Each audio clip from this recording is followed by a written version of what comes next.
Hello everyone, if you're new to my channel, consider liking and subscribing. It will make me feel wonderful if you do that. Thanks. By the way, I also have another Naruto and Luffy fanfiction channel. If you are interested, link is in the description. The Storm Pirates by Drinor. What if Luffy never ate the Gomu Gomu no Mi? Instead, he devours the Arashi Arashi no Mi, the Storm fruit, gaining the power of tempests, lightning, and wind itself. With the power of the storm in his hands, Monkey D. Luffy will turn the world upside down and forge a new legend as the captain of the Storm Pirates. Big shout out to the warlords of this channel: Throat Punch, Rodarius Jones, Native Warrior, Claude Lefrace, Neo-Esker 23, Derek Dowdy, Zazu Syaz, Abdul Rauf Ali, N3WT, What If Lord, Black Money Young Leon, Garrick Russell, Case Clark, KSGPL4YZ, and Brian McKenzie. You know who you are. Want to stand among the warlords? Join the channel membership and show your support.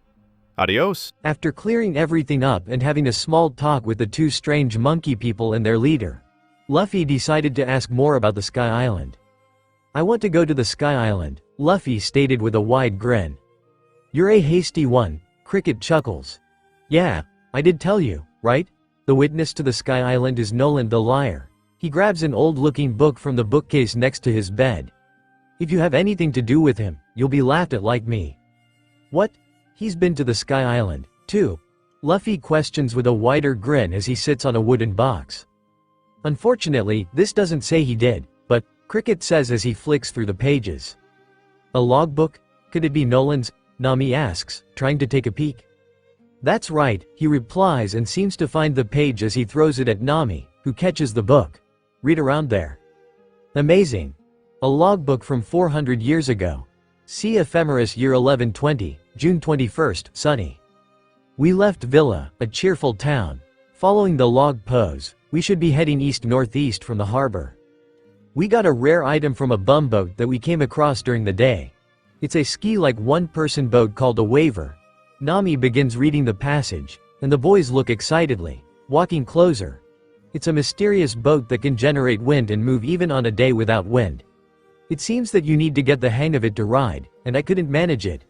Right now, it's become a perfect toy for my crew." "No way. What's this?" "I want it," Nami beams, stopping reading, much to the boys' dismay. "Never mind that. Keep reading," the boys shout at her. "The power for this seems to be a product found only on the Sky Island, and I hear that many peculiar things like that exist in the sky. Speaking of the Sky Island, one of my explorer friends showed me a live skyfish," Nami continues, "and it seems to pique their cook's interest. I was surprised at how strange the fish looked." "Skyfish?" Sanji mutters, listening to what Nami is saying. His first thought was how the fish tasted. "To our ship, it's still an unknown area, but as a sailor, I'd like to go to the sea in the sky one day." "Mont Blanc Noland." He said, "The sea in the sky." Nami beams. "It's just like Robin said," Luffy exclaims, standing up from the wooden box and looking at Usopp and Chopper with the same expression. "And it sounds like the Sky Island was a pretty normal thing for people back then," Usopp exclaims with glee. "So it really does exist," Chopper cheers, jumping out of Vivi's arms, and Cricket walks out of the hut. "All right." The boys cheer. Later Cricket stands in front of them after calling them out of his house. "What do you need to tell us, old guy?" Usopp asks the old man. "Here, I'll start by telling you everything I know about the Sky Island," Cricket tells the whole crew. "None of it's certain, but it's up to you if you want to believe it or not." "Yeah, we already believe you. Just continue," Luffy assures the man. "Geez, you're fast." Usopp lightly scolds their captain and slaps his arm. "There's a strange phenomenon that occurs in these waters. Sometimes it'll turn to night, even though it's the middle of the day," he explains, pointing out into the sea. "Yeah," Luffy puts his hand up. "We saw that, right?" "Yeah, night came, and then some monsters appeared," Usopp agrees.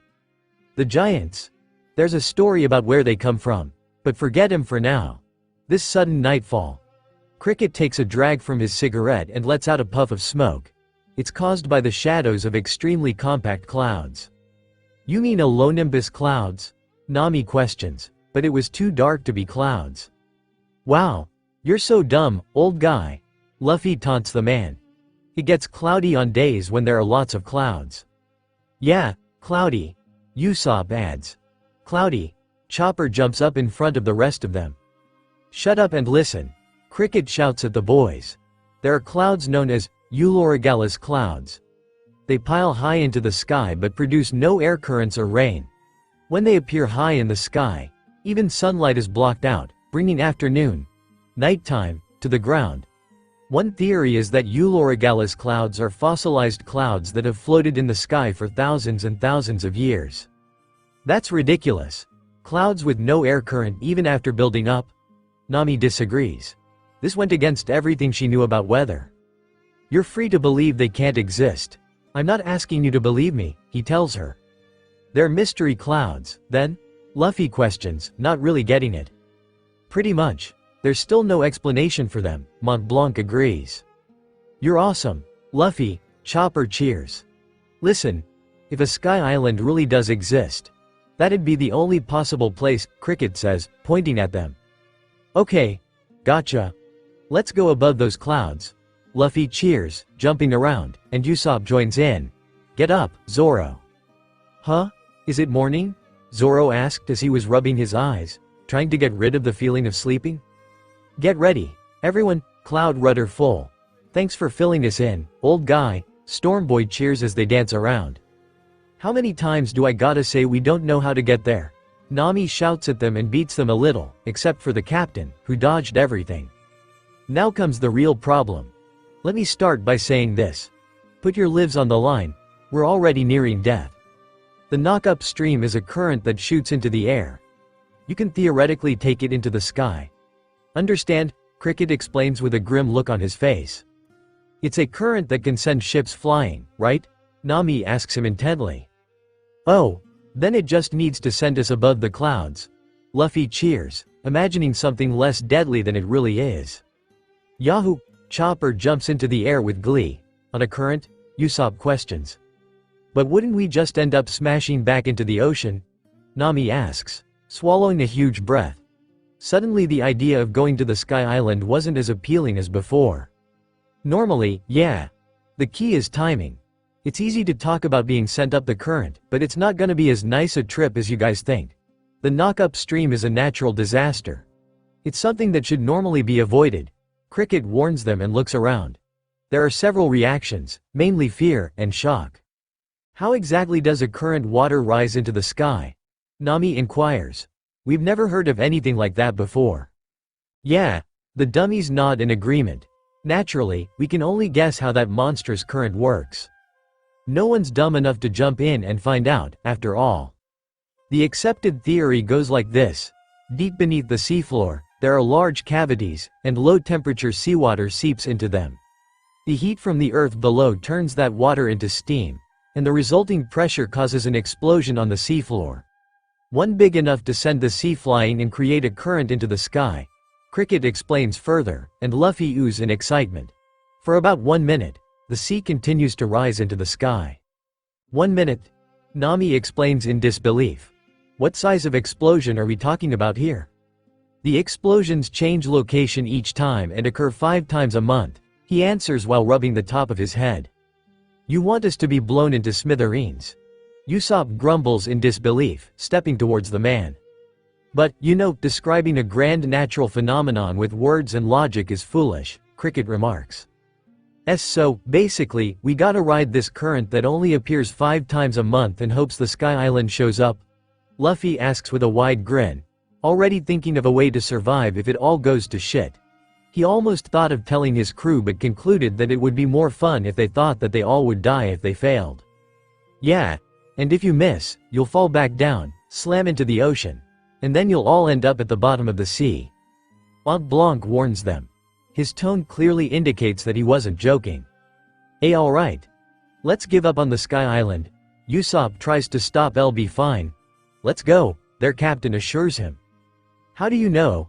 How can you say such groundless stuff so easily? I mean, just look at the Going Merry now. Thea's sniper warns, pointing over to their ship. It looks so pitiful, it can't stand up to a gigantic disaster like that. That's true.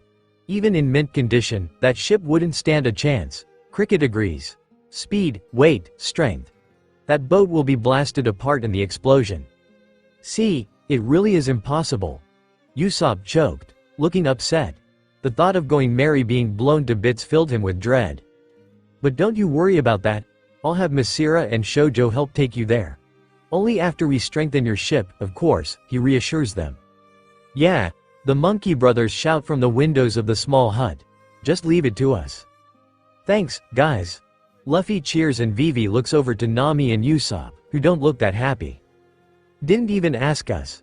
They grumble to themselves, and Nami walks over to their captain. Surprisingly, from the entire crew, Robin and Nejiko seem to be the ones least concerned about what the captain wanted to do. Do you even understand? Nami asks him. Understand what? He asks her, looking at her over his shoulder. For starters. Yeah, the most we can stay on this island is one more day, she warns him, holding up the log pose. After that, the log pose will start pointing to the next island. Yeah, we won't make it in time. Usopp tries to get Luffy to leave. Seriously, old man. You're not a psychic. I doubt you know, but how many days will it be until the knockup stream and the Euloragalis clouds line up? No, how many months? No, how many years? Tomorrow afternoon. If you're going, you better get ready. Cricket crushes Usopp's dreams. We can't make it in that time, the sniper exclaims. Oh, if you don't like it, then just quit, he tells the long-nosed teen. Why, you're lying, Usopp exclaims, pointing at the blonde man. This isn't right. We just met you today. Aren't you being too nice? Plus. Hold on, Usopp. Luffy tries to stop him, but he holds his arm up to stop the storm boy. Shut up, you. Does tomorrow just happen to be the perfect chance to go to this legendary unknown, Sky Island? And you'll help strengthen our ship and take us there? That's way too convenient. What exactly are you scheming? Plus, you're Noland the Liar's descendant. We can't trust you, Usopp rants. Old timer. The monkey brothers shout from the door they slam open. Dinner's ready. Move. Sanji snaps at them, moving to the front. Nami-san, Robin, Nejiko, Vivi. Dinner's. He calls out to them but stops feeling the tension in the air. What? Are you gonna fight? Usopp stutters as he looks at Mont Blanc. Whenever midday night is confirmed in Masira's turf, Euloragalis clouds appear in the southern skies the next day. And judging from its 5 per month rate, the knockup stream will probably be active tomorrow. It'll happen somewhere south of here, Cricket explains as he stalks toward Usopp. It's not a 100% certainty, but there's a good chance it'll be tomorrow. He stands before the long-nosed sniper, who shivers under his gaze. I'm glad to have met fools like you. Now, let's go and have some food. Take it easy at my place today. Comrades. He cuts at Usopp's heart, who looks close to tears, and they begin walking inside. Usopp, he exclaimed, his voice booming across the land and causing his crewmates to halt in their tracks. Even though they were used to Luffy's unpredictable behavior, the sudden shift in his demeanor sent a shiver down their spines and made them turn back to see what was happening between their captain and Usopp. The once lively atmosphere was now replaced with an eerie tension that lingered in the air, leaving everyone on edge and wondering what was about to unfold. Remember that I'm the ship's captain. Don't think for one moment that I would ever agree to do something that I thought could endanger the entire crew. Luffy spoke as his entire crew went silent, listening intently to their captain. Luffy's sharp gaze bore into Usopp's eyes, causing him to recoil slightly as if struck by an invisible force.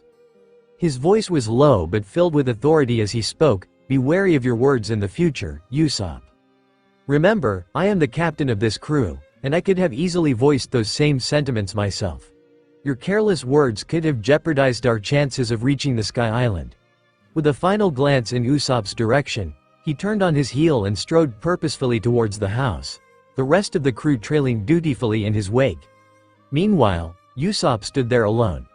His head bowed in shame. His hands clenched into fists as he berated himself for his foolishness. As they walked inside, Usopp stood in the center, his eyes welling up with tears. I'm sorry, old guy. Usopp comes crying over to Cricket, grabbing him around the waist. What the? Cricket exclaims, trying to get him off. Yuck, don't wipe your snot on me. He whacks him over the head. They all sit around the hut in a circle on the circular rug, enjoying Sanji's food and some alcohol. Today's booze is especially great, Cricket slurs after taking a big sip from his bottle. Eat up, eat up. The soury full course is just getting started, Sanji tells everyone, and Usopp pops something into Masira's mouth. Here, Usopp says, and fire comes out of his mouth. Gotcha, salvage bum. That's a Tabasco bomber. Why, you long nose, Masira shouts as he chases after the sniper. Girly, come sit here, Cricket says to Nami with Sanji standing between them, and he tries pushing the old man with his foot. It's 100 years too early to have Nami wait on you, Sanji tells him. I saw gold, Cricket says, and Vivi looks over to see him kneeling in front of Robin, who sits away from the rest of them, leaning against the wall, in the skull's right eye. Gold? Nami repeats, and the room goes silent. That tear-soaked sentence was the last thing Noland wrote. I saw gold in the skull's right eye. Noland was executed that same day. Even after coming to Jaya. Those words make no sense at all. The skull's right eye. Is it referring to the name of a city that once existed? Or was it an allusion to his own death? The blank pages that follow say nothing. So that's why we dive.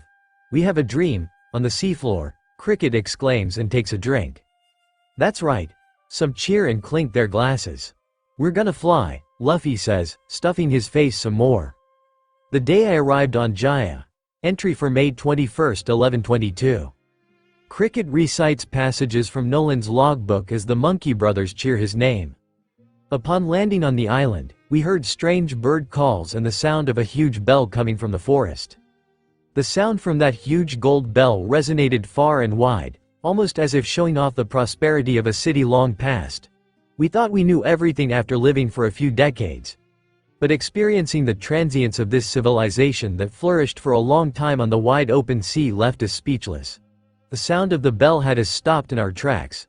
He finishes, gets to his feet, and lets out a roar that both Luffy and the Monkey Brothers join in on. Noland's so cool, they cheer, Shoujo falling backward. Wow! A giant gold bell. Nami's eyes sparkled at the possibility, already imagining a giant bell the size of a house made entirely of pure gold. Her eyes turned to berries as she did. Wait a minute, old guy. You like Noland, after all? Usopp teases him, making them all laugh. Look at this. He brings out something wrapped in cloth and reveals small gold bells. Wow! Gold bells. The navigator beams, picking one of them up and rubbing it against her face in glee. So, how exactly are those giants? He questions, looking at the small golden bells. These aren't that bell. They're bell-shaped ingots. We found these 3 on the seafloor, Cricket explains. Ingots? Chopper asks, getting a closer look. Oh, so there really is, Y exclaims. They don't prove that, Shoujo corrects him, getting off the floor. You could find that much gold in any old ruins. But it does prove that there was a civilization in this area. Ingots are made to have standardized weights, which means they were used for trade, Robin explains further. Yes. And the strange bird calls mentioned before that. Hey, Masira, Cricket says, and looking over to him, sees him holding something and moves the cloth away to reveal a bird statue made initially of gold. Whoa, there's more? Usopp gasps. This one's huge, Zoro compliments. That's all of him, Cricket says. Wow, it's so pretty, Nami coos. Gold bells and a bird. Do you suppose they were symbols of old Jaya? Sanji questions. Dunno, but I think they were part of some sort of model, Cricket answers and takes the bird, sliding it in front of him. This here's called a southbird, and they still exist on this island. Oh, do they have weird calls? Luffy asks, leaning towards the gold statue. Yep. Just like the logbook says. He replies. Sailors have long used southbirds too. Masira says but stops, looking at his brother in shock, and it seems Cricket had the same thought. Oh, crap, they shout.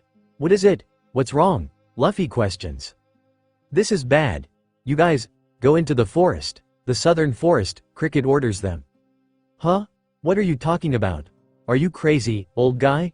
The storm boy asks what everyone is thinking. Go catch this bird. Right now, he orders. Why? What for? Usopp questions. Why do we need a bird? Sanji inquires. Listen closely, the knockup stream you're heading for tomorrow is located directly south of this cape. How are you going to get there? Cricket asks them. Well, usually we could just sail there, but this is the Grand Line, so we probably can't, Luffy answered, impressing Nami.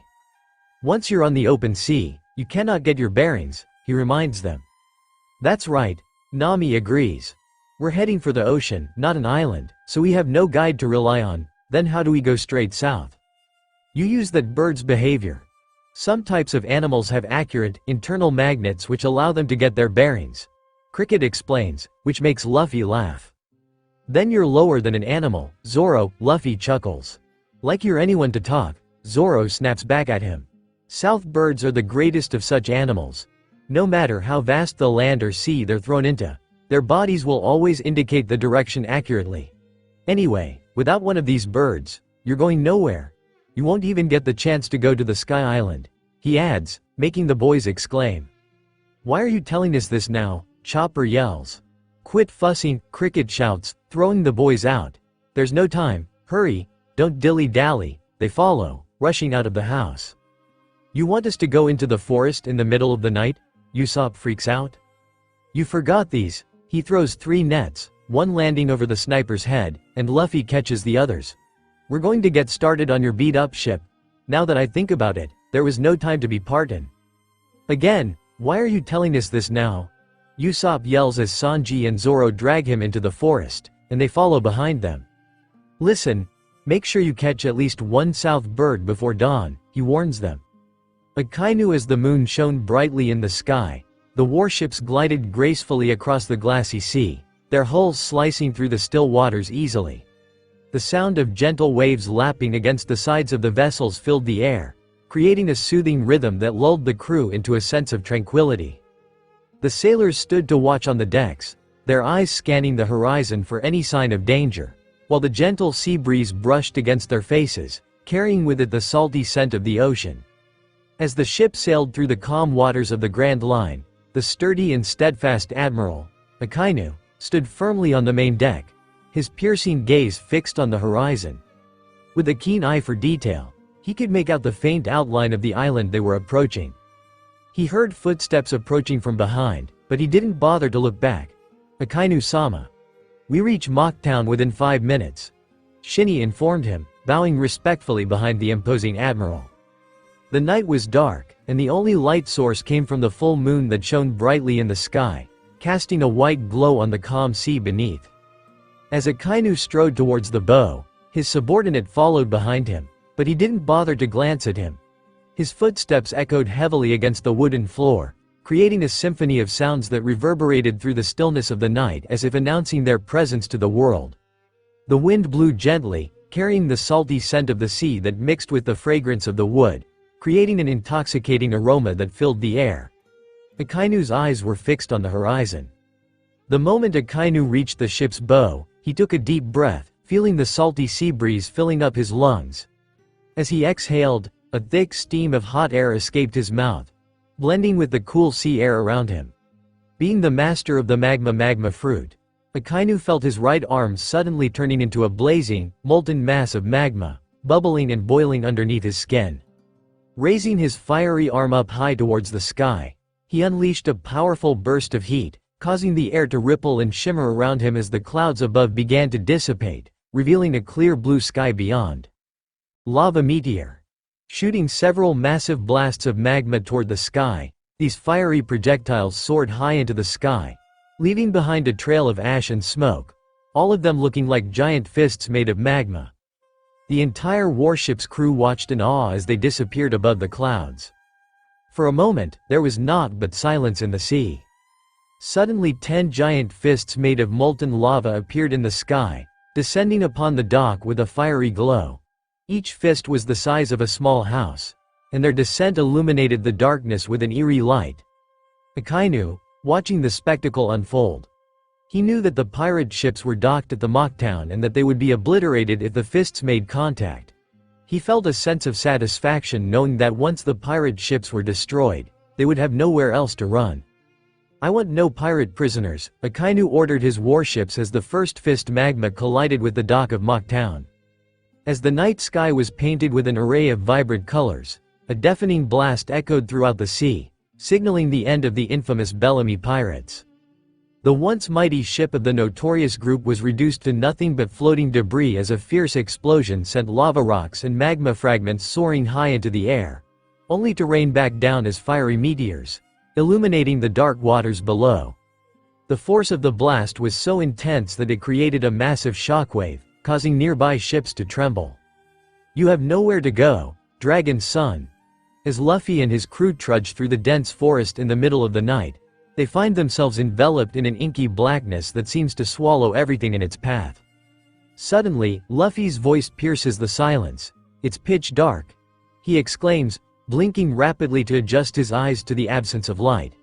The rest of the crew, equally disoriented, looks around with a mixture of fear and curiosity, their senses heightened by the mysterious and eerie surroundings. As they press on, the only sounds are the rustling of leaves underfoot and the occasional hoot of an owl in the distance. Sanji's patience had reached its limit as Usopp relentlessly clung to his blazer, pulling him towards an unknown direction. With a sharp tone, Sanji snapped at Usopp, "Quit pulling me." However, Usopp was quick to defend himself, arguing that his hands were moving on their own, leaving Sanji perplexed and annoyed. The argument continued as Sanji tried to shake off Usopp's grip, but the latter's tenacity only grew stronger. Frustrated, the blonde resorted to elbowing Usopp in the face, forcing him to let go. Chopper let out a groan as he patted his bloated belly while glancing around the dark forest with a hint of fear. "My stomach's so full, I don't think I can chase birds," he remarked, trying to catch his breath. Meanwhile, Luffy, the captain of the Straw Hat Pirates, curiously wonders, "Where are these weird birds?" As he leads the way through the dense thicket, his eyes scanning the treetops, searching for any unusual feathered creatures. Zoro, with his green hair glistening under the sun, impatiently tapped his foot on the ground as he scanned the thick forest for the bird that had managed to elude them for far too long. "Let's just catch the stupid bird so we can get back to drinking," he exclaimed, his frustration evident in his voice. Vivi, the beautiful princess with a sly smile, raised an eyebrow and corrected him, "Don't you mean the ship, Zoro?" Zoro rubbed the top of his head in annoyance, his eyes darting toward the princess. "I said what I said," he grumbled, not wanting to engage in an argument. The forest was dense, and the sun was already setting, casting a golden hue over the trees. The group had been searching for the rare bird for hours, and Zoro's impatience was understandable. The thought of a cold drink and a warm meal was enough to make anyone's stomach growl. As they walked deeper into the forest, the rustling of leaves under their feet was the only sound that broke the eerie silence. Nami's voice pierced the forest's quiet as she demanded to know, "How did we wind up doing this so suddenly?" Her eyes darted around, scanning the trees for any sign of the bird they were searching for. Meanwhile, Sanji was clearly annoyed with Usopp's presence and kicked him away, causing the latter to rub his backside in pain. "Man, couldn't he have told us during the day?" the coward grumbled, standing up. Amidst the commotion, Luffy shouted out into the darkness, "Hey, where are the birds?" His eyes scanned the treetops, hoping to catch a glimpse of their feathered target. "If we knew where they were, we wouldn't be out looking for him." The group had been wandering aimlessly in the forest for hours, searching for a rare and elusive bird species. "Our only clue is that they have a weird call," he says as the boys all circle around each other. "And they look just like that gold statue," Sanji adds. "Are they really such dumb-looking birds?" Zoro comments. "Plus, weird call is way too vague. How are we supposed to know?" Usopp asks, with a finger on his chin. "He said we'd know once we're in the forest." The cook reminds the others, and the strangest noise they have ever heard comes from within the forest. "At this point, we got no other choice," Zoro declares. "We have 3 nets. Let's split into 3 groups and search," Sanji suggests, and the 3 boys clink their nets together. "Right," Storm Boy agrees and splits off with Chopper and Negico, and Sanji goes with Usopp and Nami, leaving Zoro, Robin, and Vivi. "Let's go. Let's beat up those weird birds." "You mean catch?" Usopp shouts after him, and they begin walking off in different directions. Later, the dense forest was an eerie manifestation of shadow and light, their footsteps muted by the thick carpet of leaves underfoot. Vivi, with her keen eyesight, was keeping a close watch on Robin, who led the way ahead of them, gracefully hopping over the pickle-shaped boulder that lay in their path. Just as they were about to cross it, piercing screams echoed through the trees, causing Vivi's heart to race. "I hear screams," Robin informed the others. Vivi still wasn't sure of her. Robin was untrustworthy to her and could easily backstab them whenever she found it to her advantage. "Forget about him," he tells Robin, his voice dripping with nonchalance, as he proceeds to pack up the fallen creature, its long, black antenna twitching in his grasp. "A centipede, huh? It's pretty damn big." Robin, however, looks at Zoro with a mixture of pity and disappointment. "It's not nice to kill everything. Poor thing," she remarks softly, her gaze fixed on the creature lying motionless on the ground. Zoro simply shrugs and drops the insect unceremoniously to the earth. "That's what it gets for trying to attack me," he tells Robin, a hint of amusement in his voice. "I don't think it was trying to attack you," Vivi tells him, and he starts walking back the way they came. "That's the path we just took here," she tells him, and the strange call comes again. That bird call. "This way." She rushes ahead. The ground became uneven, and they had to watch their step to avoid tripping over the rocks and roots that lay in their way. Robin warns them of the dangers ahead, pointing out a quagmire that they need to avoid. "Hey, wait for," he called after her, but it was too late. He had already stepped into the quagmire, sinking ankle deep into the mud. Vivi rushes back to him, catching him before he could fall any further. "Dummy," Vivi scolds him, shaking her head in disbelief. "It's not my fault," he snaps back, feeling embarrassed at his mistake. Vivi raises her eyebrow at him, silently reminding him to be more careful in the future. Later, Vivi is walking with Zoro when a few dozen mole crickets surround them. As the crickets kept on encircling them, Robin swiftly moved to the side, keeping a watchful eye on the situation. Zoro's frustration began to mount as he sliced through dozens of the creepy crawlies with ease, only to find that more kept appearing out of nowhere. "There's no end to him," Zoro groans, bonking the poor insect on the head. "Why is your mole cricket army attacking me? You're in the way. Do you think you can beat me? Huh?" He keeps hitting them on the head. "I can hear it, but I can't see it," Robin comments as another bird call comes from within the trees. And even more screams come from the others, and they begin to meet up with the others. Later, no luck. "We couldn't even see a single one," Vivi grumble as they all stand around with each other. Suddenly, Vivi's sharp ears picked up the sound of rustling wings, and she looked up to see a strange-looking bird perched on a branch above them. Its feathers were a vibrant shade of purple, complemented by a crimson beak that seemed to curve upwards in a mischievous smile. As they gazed up at the bird, its chest puffed up with pride, and it let out a boisterous cackle, almost as if it was mocking them. Confused by the bird's behavior, Vivi turned to Chopper to ask what the bird was saying. Chopper translated the bird's words for the group. "You really think you can catch us, idiots?" "What? He came here to tell us that." Usopp snaps and rushes across the rest of them, getting his slingshot out of his pocket. "Damn it, I'll shoot you good." The bird seems to be laughing, and suddenly arms appear out the side of its wings, wrapping it up, and another pops up on the branch, throwing the southbird to the ground, much to their surprise. "All I needed was to see one, an innocent smile." "Nice," Nami compliment her, and they head back to Cricket's place. Marihoa as the sun began to set over the majestic and holy land of Marie Joieuse, the 5 Elder Stars, the most esteemed and respected individuals in the entire world, convened an important meeting to discuss the latest developments and current events that had been unfolding within the vast and complex world they governed. Positioned at the center of the room was a Marine officer, their head bowed in deep reverence and respect as they knelt before the Elder Stars, fully aware of the gravity of the situation and the importance of the discussion that was taking place. Despite the overwhelming reverence and fear that they felt, the Marine officer made a conscious decision to avoid eye contact with the Elder Stars, knowing that even the slightest hint of disrespect or disobedience could have dire consequences. Saturn had returned shortly after Cobra signed the deal with him. They knew the deal would be made public very soon. Vivi would no longer be a princess and be executed for her crimes. Suddenly, one of the elders exclaimed in shock, "What? Red hair?" causing everyone to turn their attention to him. The officer in charge confirmed the news. "Yes. He is acting disturbingly. The elders looked at each other, concern etched on their faces. Another elder questioned, but I assume he didn't take action himself? The officer shook his head. No, he did so indirectly, using a messenger. But it's too dangerous for Whitebeard and Red Hair to make contact, he said with a small frown, his worry evident.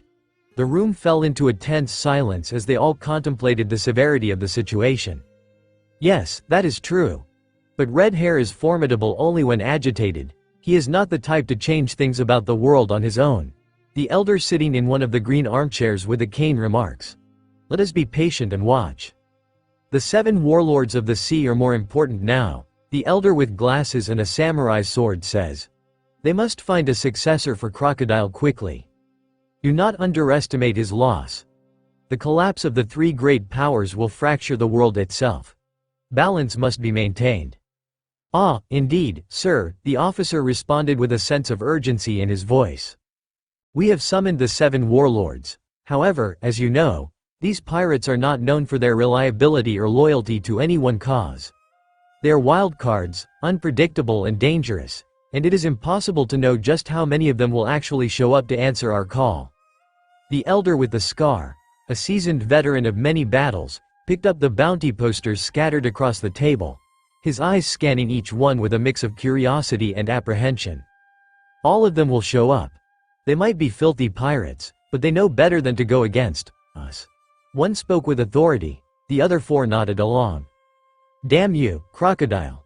You put us in a dreadful situation. We can no longer let these men who killed you remain unchecked.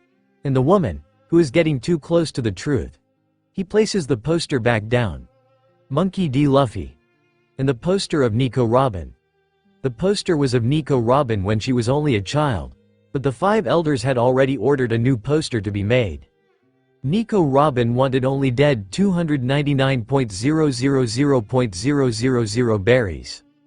Have you informed Akynu yet? Saturn asked the one with the sword over his shoulder. As the elder with the sword spoke, his voice echoed through the chamber, the resounding boom of his words filling the air with a sense of finality. Yes, he will do the job, he said, his eyes narrowing as he looked towards the officer standing before him, but as for Captain Smoker, we should execute him for the great offensive he has committed against us. With a swift motion, the elder tapped the bottom of his sword on the floor, the sharp clang of metal against stone punctuating his words and emphasizing the severity of the situation.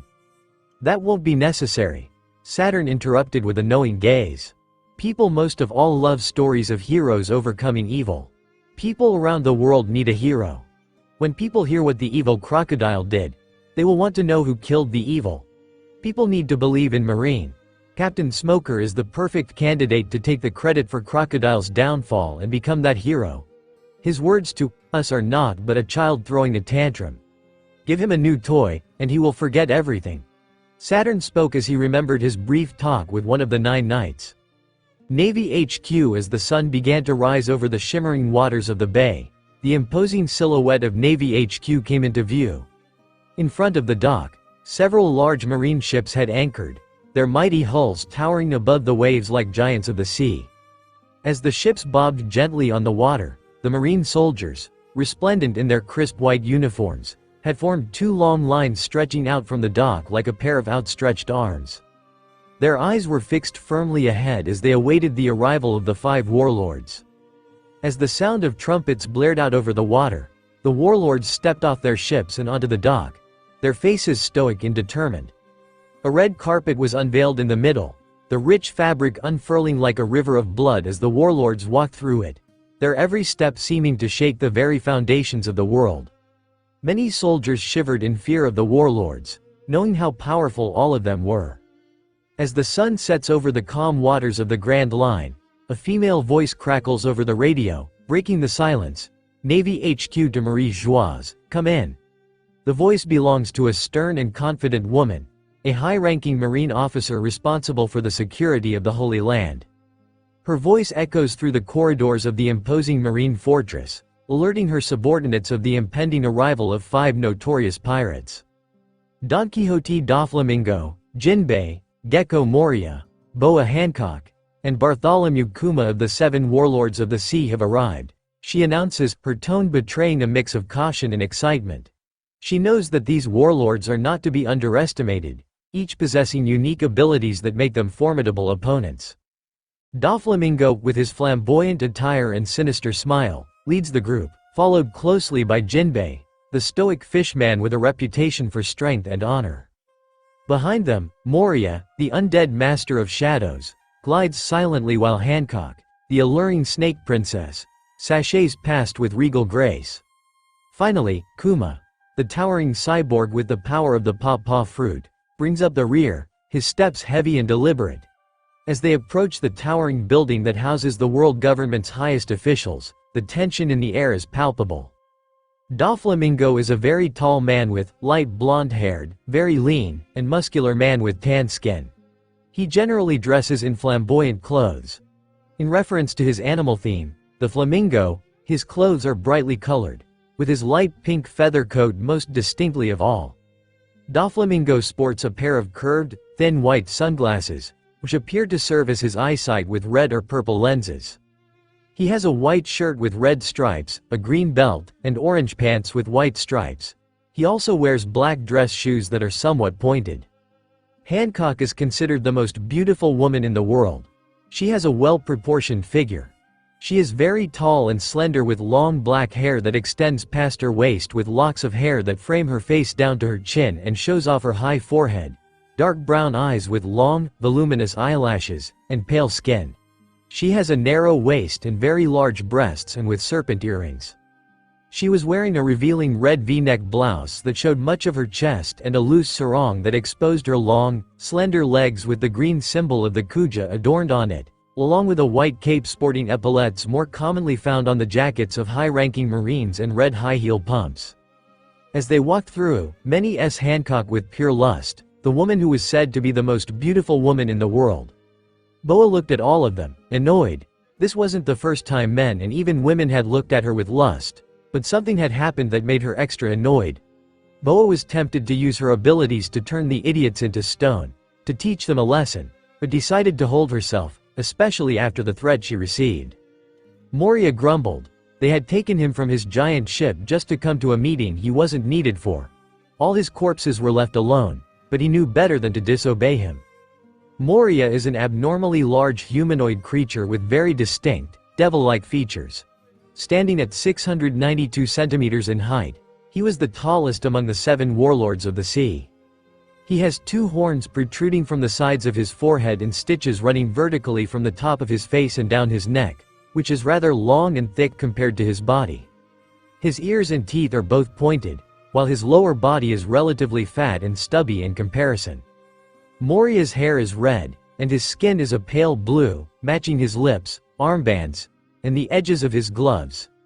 His coat and gloves are black, while his pants are bright orange with pale window shapes imprinted on them. He wears a fishnet shirt underneath a cravat, a necklace, and a blue crucifix-like ornament with claw-like appendages sprouting out from 3 of the cross's points. The soldiers quickly noticed that Mahawk was missing, some wondering if the world's strongest swordsman had decided to ignore them. No one would be surprised, though, despite no one saying it out loud. Many believed that Mahawk was the strongest out of all warlords. Jinbei kept his head high, ignoring the glares from many soldiers and officers, but he was having trouble not thinking about what Whitebeard told him. Jinbei is a large blue whale shark fish man. His yellow eyebrows and sideburns are distinctly shaped like those found on such demons, in addition to a bulb-like nose and an angular lower lip pointing upwards. He possesses 2 tusk-like conical lower fangs. The rest of his teeth from the upper and lower rows are pretty much the same, albeit much smaller. He also has a severe underbite, which makes room for his huge fangs.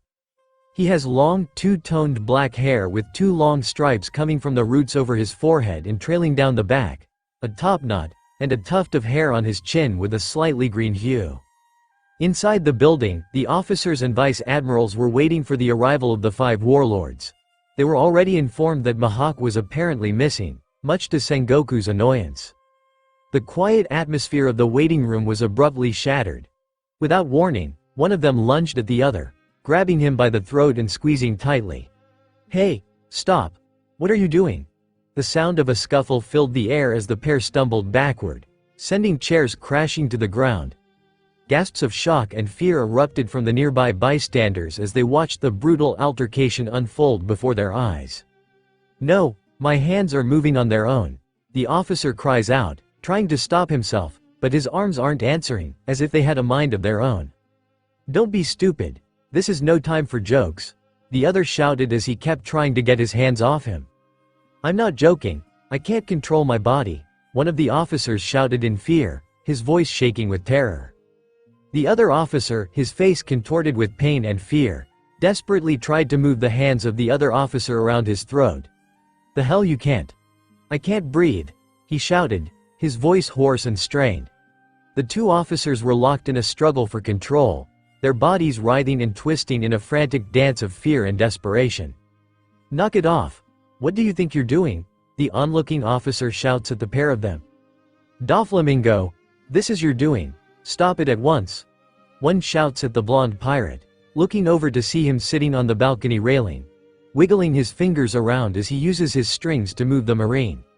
Suru looks at all of them, annoyed, wondering if she should intervene. "Then start talking already, or I'll end this lousy get-together," Doflamingo warns them, moving his arm forward and making the officer reach for his saber at his waist, pulling it free, and the other does the same in defense. "Hey, you idiot. Stop, stop, make him stop, Doflamingo. Damn, you." Before it could escalate further, suddenly, a powerful blast of Conqueror's haki erupted and surged throughout the space like an unstoppable wave. It hit every warlord present with varying degrees of intensity. Some managed to control it with ease, while others struggled to maintain their composure. Doflamingo was not exempt from its effects. He felt the full force of the blast, causing him to stumble slightly as his body struggled to keep up with the sudden shock, and the fleet admiral slammed the doors open, stopping the mayhem. The room fell silent as he glared directly at Doflamingo, who had stopped smiling now. "Enough," Sengoku snaps as he walks into the room with his trusty pet goat. "Don't be fools. Did you come here to start a war?" he warns, and his dear goat seems to agree. "Oh, pardon my late welcome. Thank you for coming, S of the Sea." Sengoku is a tall, fair-skinned, and muscular man with a long, braided goatee and a mustache. He is usually seen alongside his pet goat. His cap covers his hair, which is set in a large afro.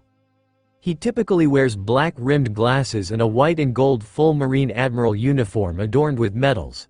The most distinctive features of this uniform are a life-size seagull on top of his cap and his oversized marine coat, which he wears like a cape. His coat has the kanji for justice, in blue, emblazoned on the back, and has unique colored cuffs, with his being white. "On, my. Listen to the big shot talk." Doflamingo chuckles, lowering his arm to his side, and Kuma closes his Bible. The other warlords settle down, and the Marines sit at the large round table. "Let us begin. I doubt Mihawk will come," Sengoku remarks with an authoritative tone. "I bet. I didn't plan to come either. But my island's business is going well," the blonde remarks and climbs onto the table, sitting. "That I came out of sheer boredom." "I see. That's disconcerting to hear. Nothing is as depressing to us as a booming pirate industry." He digs at the warlord, making him laugh. "You're quite in your face. You betray the saint in your name, Fleet Admiral Sengoku." Don Quixote sneers with a smile, and the sound of footsteps grows closer. "I'm afraid your little business will be snuffed out soon." Another voice broke the silence, causing everyone to turn their heads and catch a glimpse of none other than Garp himself, strolling in with a wide grin plastered across his face. The mere presence of the legendary hero of the Marines was enough to make even the most seasoned warlord feel a little uneasy. Even Doflamingo lost a bit of confidence in his voice. Sengoku was a man of words first and actions second. Garp, on the other hand, always loved to take a direct approach to literally everything. Doflamingo's eyes were narrowed behind his glasses as he demanded, "What is that supposed to mean, Marine?" His voice was laced with a hint of annoyance and impatience. As Garp confidently strode into the room, the bratty child's angry glare didn't even register on his face. Instead, he sauntered over to a luxurious royal couch and sank into its plush cushions before reaching for a freshly glazed donut. All eyes were on him, waiting with bated breath for him to speak. Even Doflamingo couldn't help but feel his annoyance growing as Garp deliberately took his sweet time before finally answering. With every passing second, the tension in the room grew thicker, and yet Garp remained completely unfazed, savoring each bite of his delicious treat as if he had all the time in the world. "These donuts are amazing, Sengoku. Make sure to bring me more," Garp said Cat Doflamingo with a grin, almost challenging him to do something. The latter almost growled until Sengoku finally decided to talk. "Admiral Akynu has been sent to Mocktown to kill every pirate he finds there," Sengoku explained with a little shrug. Much to Doflamingo's shock, Doflamingo's fists clenched in anger, his mind racing as he contemplated his next move. He knew that crossing paths with Admiral Akynu would be a death sentence. Everyone could feel the tension. Boa, who was leaning back against the couch, was hoping either Doflamingo or Sengoku would attack one another. This meeting was too boring for her. "Do you have anything against it, pirate?" Sengoku questioned with narrowed eyes, his voice firm and commanding, looking directly at Doflamingo. "No," Doflamingo reluctantly answered. Boa moaned in annoyance. It seemed this meeting would be as dull as she thought it would be. "Why are we here, Fleet Admiral?" Boa Hancock queried, her voice laced with honeyed tones that could easily ensnare any man's heart. She stood before Sengoku, offering one of her sweet smiles that could make any man fall to their knees for her. However, the Fleet Admiral's stoic expression remained unchanged, barely affected by her beauty. On the other hand, Vice Admiral Garp looked more than annoyed by what she was trying to do, his eyebrows furrowed in disapproval. Despite the tension in the air, Boa Hancock remained unfazed, her gaze unyielding as she awaited a response from the Fleet Admiral. "I have better things to do than waste time," she added, her tone betraying a hint of impatience. Hearing her words, Suru crossed her arms. "Better things you say. I'm sure you are not talking about the only thing you're good at, showing off your body like a whore." Suru spoke indifferently towards Boa. The latter glared at the old hag. "No one asked you, old hag," Boa retorted, knowing her beauty did not affect the old hag who rubbed the inside of her ear with her little finger while leaning against the wall. "I'm only stating out the obvious. All you do is deceive your people, making them think you're worth a damn. The only reason they follow you is because they believe you and your sisters are cursed and because of your beauty, of course. Take that out and you are completely worthless. No one would have ever paid attention to you." Suru spoke bluntly, making Boa stand up, glaring at the old woman furiously. Boa looked like she wanted to kill Suru. "Say another word," Boa warned as she seemed ready to kick Suru, who didn't seem at all bothered. "Or what, you will attack me?" Suru questioned as her voice lowered to a whisper. "Do that and you won't like the end results," Suru threatened, glaring at Boa, who felt a shudder in her body. Sengoku sighed in annoyance, ready to tell Suru to stop it, while Garp seemed interested in what would happen between the two as he ate another donut. "I hear dreary bickering." Dracule suddenly spoke, alarming everyone of his presence. "Did I perhaps come to the wrong place?" he questioned. "Hawkeye." The Marine officers gasped as Mahawk was leaning against the door. "The Navy HQ and the 7 warlords of the sea. That roundtable seems meaningless for those two opposing powers," he remarks as he walks towards the others.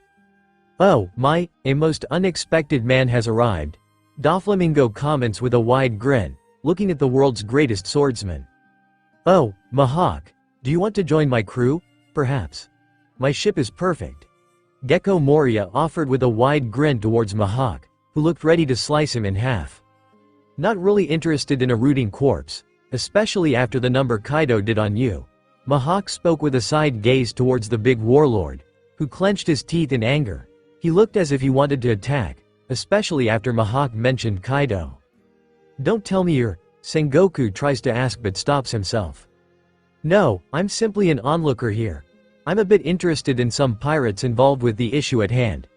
That's all," Mahawk confesses, thinking about the stupid Luffy and his even stupider swordsman.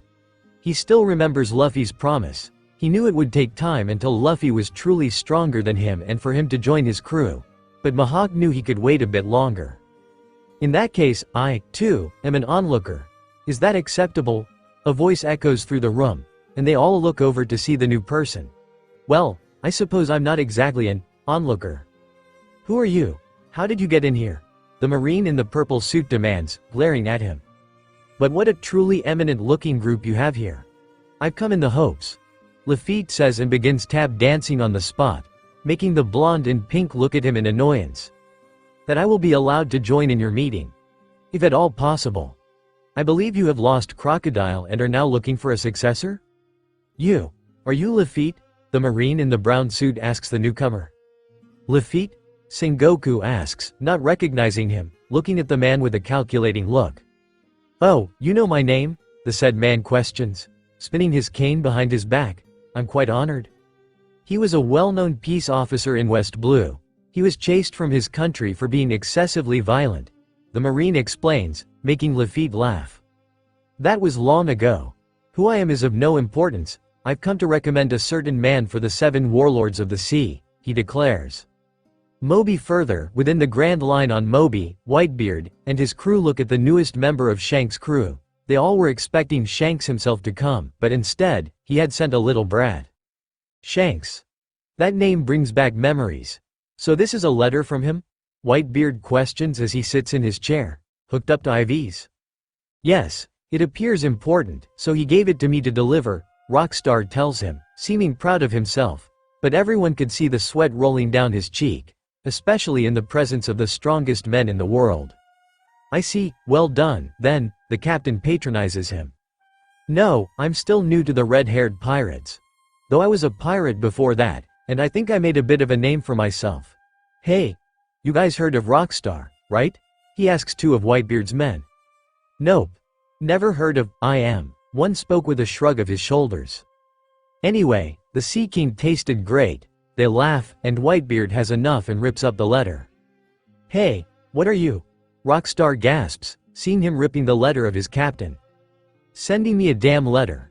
When did that kid stoop to being such a big shot? Whitebeard snaps, dropping the pieces of paper, and the newcomer catches one while slightly shaking in fear. Hey, hold on, now, this is red hair you're dealing with, are you sane in the head? He snaps, looking up at the big man. I'm Whitebeard. His announcement echoed throughout the ship, bouncing off the walls and causing the sails to flutter in the breeze. Taking a deep swig of his frothy beer, he grinned from ear to ear.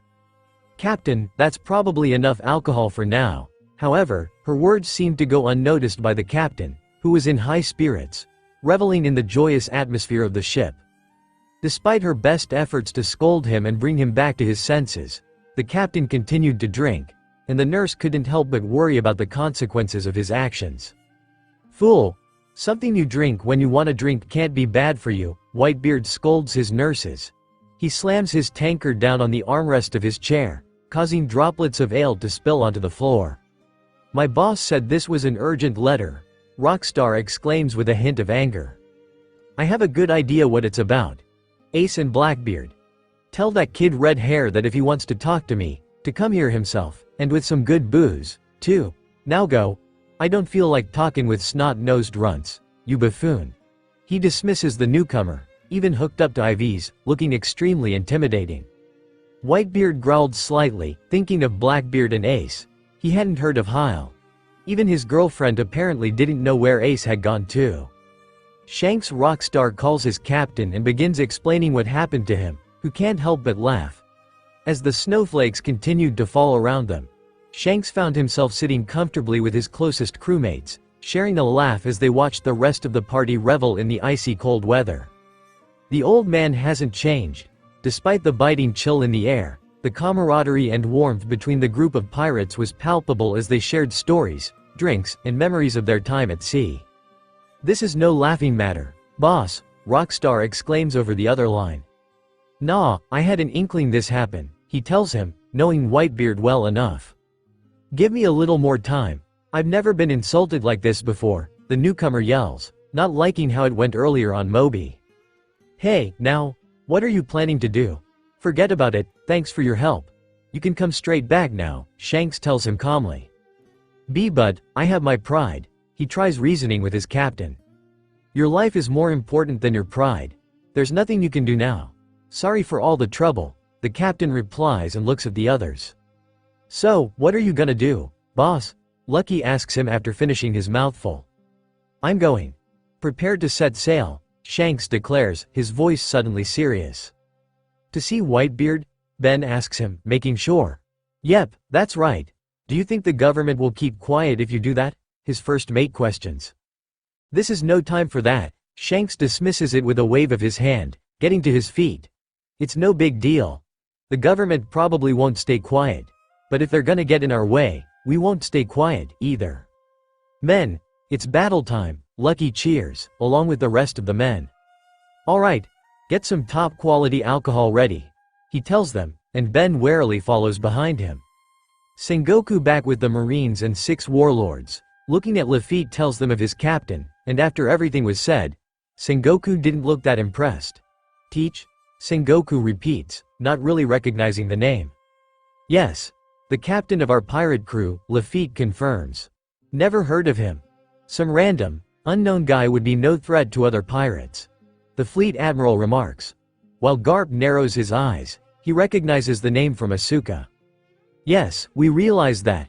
To that end, we are carefully devising a plan, so I ask for a little more time. He suggests with a greedy smile while rubbing his hands together. Interesting, come on. Let them try, Sengoku, Doflamingo chuckles. We are the Blackbeard Pirates, please remember that name. Luffy after catching the annoying bird, as they turned to head back to the strange monkey people they had encountered earlier, a sudden change in the atmosphere caught their attention. Luffy felt a tingling sensation on his skin and noticed a significant increase in the temperature around them. Despite the fact that it was the middle of the night, the heat was so intense that he couldn't help but wonder if the trees in the surrounding forest would suddenly burst into flames from the incredible heat. What is going on? Usopp shouted. His face was slick with sweat, his heart hammering in his chest like a drumbeat. The only ones not sweating were Nami due to her devil fruit, and Najiko, too, seemed unfazed by the sweltering weather, her face calm and composed. As they emerged from the tree line, their eyes widened in surprise and horror at the sight that greeted them. Before them, the once serene landscape was now consumed by chaos and destruction. A raging inferno blazed across half the island, its fiery tendrils licking at the sky with a fierce intensity. The flames had engulfed Mocktown, reducing buildings to mere ashes and leaving nothing but devastation in their wake. The sound of crackling flames and the acrid smell of smoke filled the air, creating an eerie, surreal atmosphere. Oh, only one can do this. Her voice was filled with fear, causing it to tremble like a leaf in the wind. Who? Luffy demanded, knowing this wasn't an enemy he could take lightly. Admiral Sakazuki. Warning. Brutal chapter. For a moment, there was naught but silence in the sea. Suddenly 10 giant fists made of molten lava appeared in the sky, descending upon the dock with a fiery glow. Each fist was the size of a small house, and their descent illuminated the darkness with an eerie light. Akinu, watching the spectacle unfold. He knew that the pirate ships were docked at the Mocktown and that they would be obliterated if the fists made contact. He felt a sense of satisfaction knowing that once the pirate ships were destroyed, they would have nowhere else to run. I want no pirate prisoners, Akynu ordered his warships as the first fist magma collided with the dock of Mocktown. As the night sky was painted with an array of vibrant colors, a deafening blast echoed throughout the sea, signaling the end of the infamous Bellamy pirates. The once mighty ship of the notorious group was reduced to nothing but floating debris as a fierce explosion sent lava rocks and magma fragments soaring high into the air, only to rain back down as fiery meteors, illuminating the dark waters below. The force of the blast was so intense that it created a massive shockwave, causing nearby ships to tremble. The words echoed in the air as Akynu stood on the deck of his ship with his men behind him, cheering victoriously as they finally reached the docks of Mocktown. The full moon was high in the sky, casting an eerie glow over the scene before them. With a smug grin on his face, Akynu declared, "You have nowhere to go, Dragon's son." The words were laced with a sense of finality as if the admiral had already won the battle before it had even begun. The once mighty ship of the notorious Bellamy pirates lay before the stunned onlookers, reduced to a smoldering heap of charred wood and twisted metal. The flames, fueled by the sea's fury, consumed the vessel with a ferocity that left nothing but ashes in their wake. The wood snapped and groaned under the intense heat, buckling and collapsing in on itself as if it were a living thing, stooping to the inevitable destruction that had befallen it. The acrid smell of smoke and burning wood filled the air, while the deafening sound of the inferno drowned out the cries of the bystanders. The night sky was ablaze with the fiery embers, casting an eerie glow over the scene. With a mighty leap, Akynu soared over the main deck of his ship, his powerful legs propelling him towards the dock below. As he made contact with the wooden planks, a resounding thud echoed throughout the harbor, drawing the attention of the entire crowd of onlookers. The pirates had gathered in a frenzied panic, scrambling to put out the raging inferno that had engulfed Bellamy's ship. Thick plumes of smoke billowed from the vessel, casting an eerie glow upon the surrounding waters. As it crept closer and closer to the other ships in the harbor, panic set in among the crew members. The flames licked at the sails, greedily consuming them before moving onto the wooden hulls. As the flames engulfed the ship, a sense of urgency filled the air as hundreds of people gathered around, forming a sea of humanity.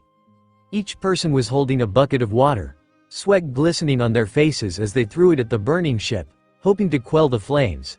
However, the fire raged on, growing stronger with every passing moment, but the flames only grew stronger when Akynu approached. As Admiral Akynu stood amidst the raging inferno, the intense heat of the flames caused beads of sweat to form on the pirates. The fire, which seemed to have a life of its own, was casting a red dark glow on his face, making his features appear more menacing than ever before. The entire town was now engulfed in flames, and the heat was becoming unbearable. As the flames grew taller and hotter, the air around the town became thicker, making it difficult to breathe. As Akynu approached with a fiery determination, his face was shrouded by the dense smoke that emanated from the flames he had summoned. The acrid scent of burning wood and ash filled the air, making breathing difficult. However, his eyes, the color of molten lava, glowed like a pair of red-hot embers through the haze, piercing the darkness with an otherworldly intensity and revealing a fierce and unyielding spirit that seemed to emanate from the depths of the inferno, like a devil rising from the depths of hell. "Gee guys, run! That's Admiral Akynu, the Red Death," the pirate shouted in panic, pointing at the approaching figure. As Akynu drew closer, the pirates could see that his right arm had turned into liquid lava, dropping into the ground with each step he took. The sheer power and intensity emanating from the admiral were enough to strike fear into the hearts of even the bravest of pirates. With a fierce determination in his eyes, Akynu continued his relentless pursuit of the pirates, determined to bring them to justice for their crimes on the high seas. "My men, kill any pirate you find. The storm pirates should be nearby," Akynu ordered his small battalion of men. The sound of his voice echoed through the town, causing the nearby buildings to tremble in fear. They all spread around to check other parts of the town, leaving Akynu alone against a sea of pirates. As Admiral Akynu marched forward with determined steps, the sound of his boots echoed across the ground. The sea of pirates that stood before him was armed to the teeth, their weapons glinting menacingly in the bright fire. One of the pirates, a rugged-looking man with a scruffy beard and missing teeth, stepped forward and pointed a gnarled finger in his direction. "Kill him, he's alone," the pirate bellowed, his voice carrying over the sound of flames burning the pirate ships. Immediately, 50 pistols and rifles were raised, their barrels trained on the admiral's chest. But instead of faltering, Akynu kept moving forward, his gaze fixed on the pirate leader. Fire!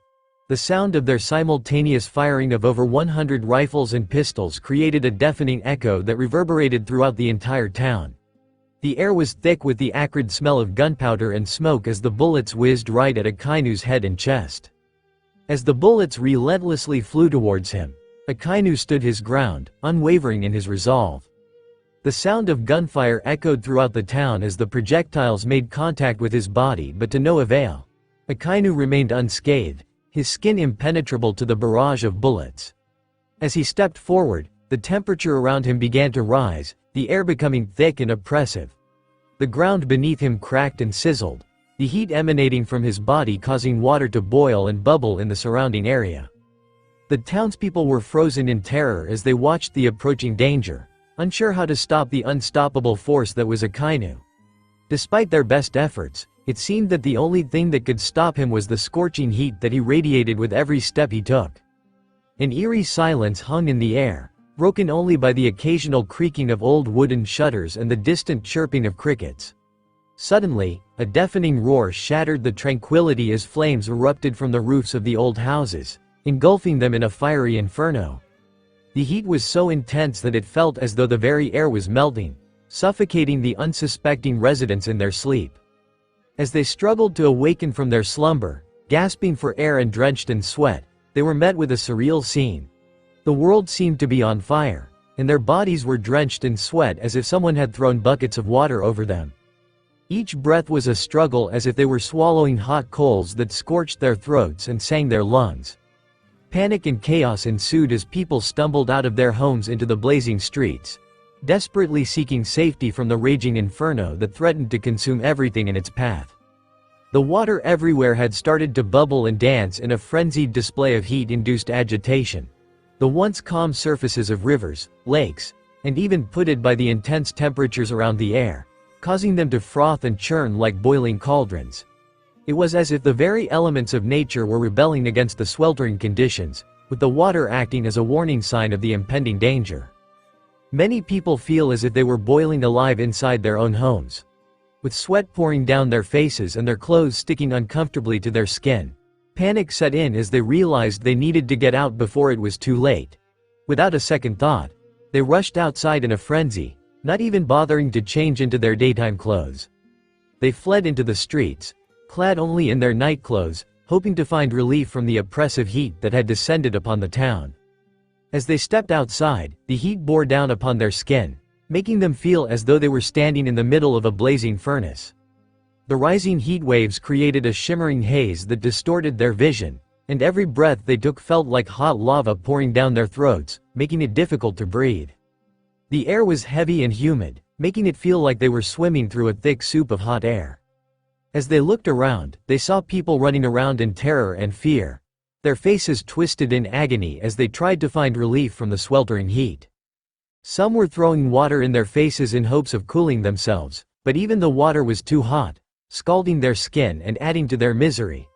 The unbearable heat slowly began to turn their skin reddish like blood, the veins more and more visible through the skin, a sign of the intense internal heat that was building up within their bodies.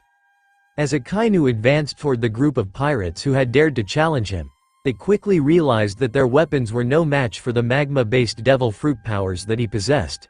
However, even as they watched their bullets melt against his fiery body, the adrenaline coursing through their veins prevented them from feeling the intense pain that should have accompanied such a scorching encounter.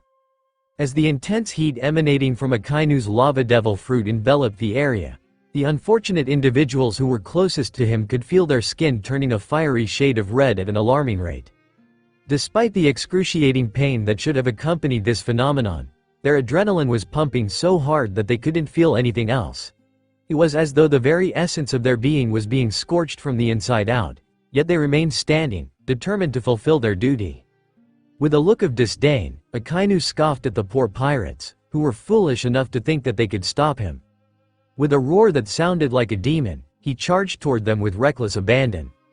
The pirates were not prepared for the might of Akynu, and despite their valiant efforts of firing their guns and cannons, they were no match for the unstoppable force that was advancing towards them. The thunderous sound of Akynu's footsteps echoed through the air as he closed in on his targets, leaving the pirates trembling in fear. Despite their best efforts, they were unable to halt Akynu's advance, and they soon realized that they were no match for the might of the fiery admiral. The deafening sound of Akynu's voice echoed through the battlefield as he bellowed out the words, "Absolute justice." With unwavering conviction. At that moment, his entire right arm was transformed into a blazingly hot, molten mass of liquid lava, the intense heat emanating from it enough to make even the most battle-hardened pirates flinch in terror. With an effortless motion, Akynu hurled his fiery appendage toward the sea of menacing pirates, who scattered in all directions in a desperate bid to avoid the impending doom. But alas, none were fast enough to evade the scorching cascade of lava that rained down upon them, engulfing them in a fiery inferno. The air was filled with the deafening screams of people as they ran for their lives, their skin melting away in an instant, leaving behind nothing but a trail of charred remains. The intense heat radiating from the lava caused the sweat glands to burst, adding to the already unbearable pain.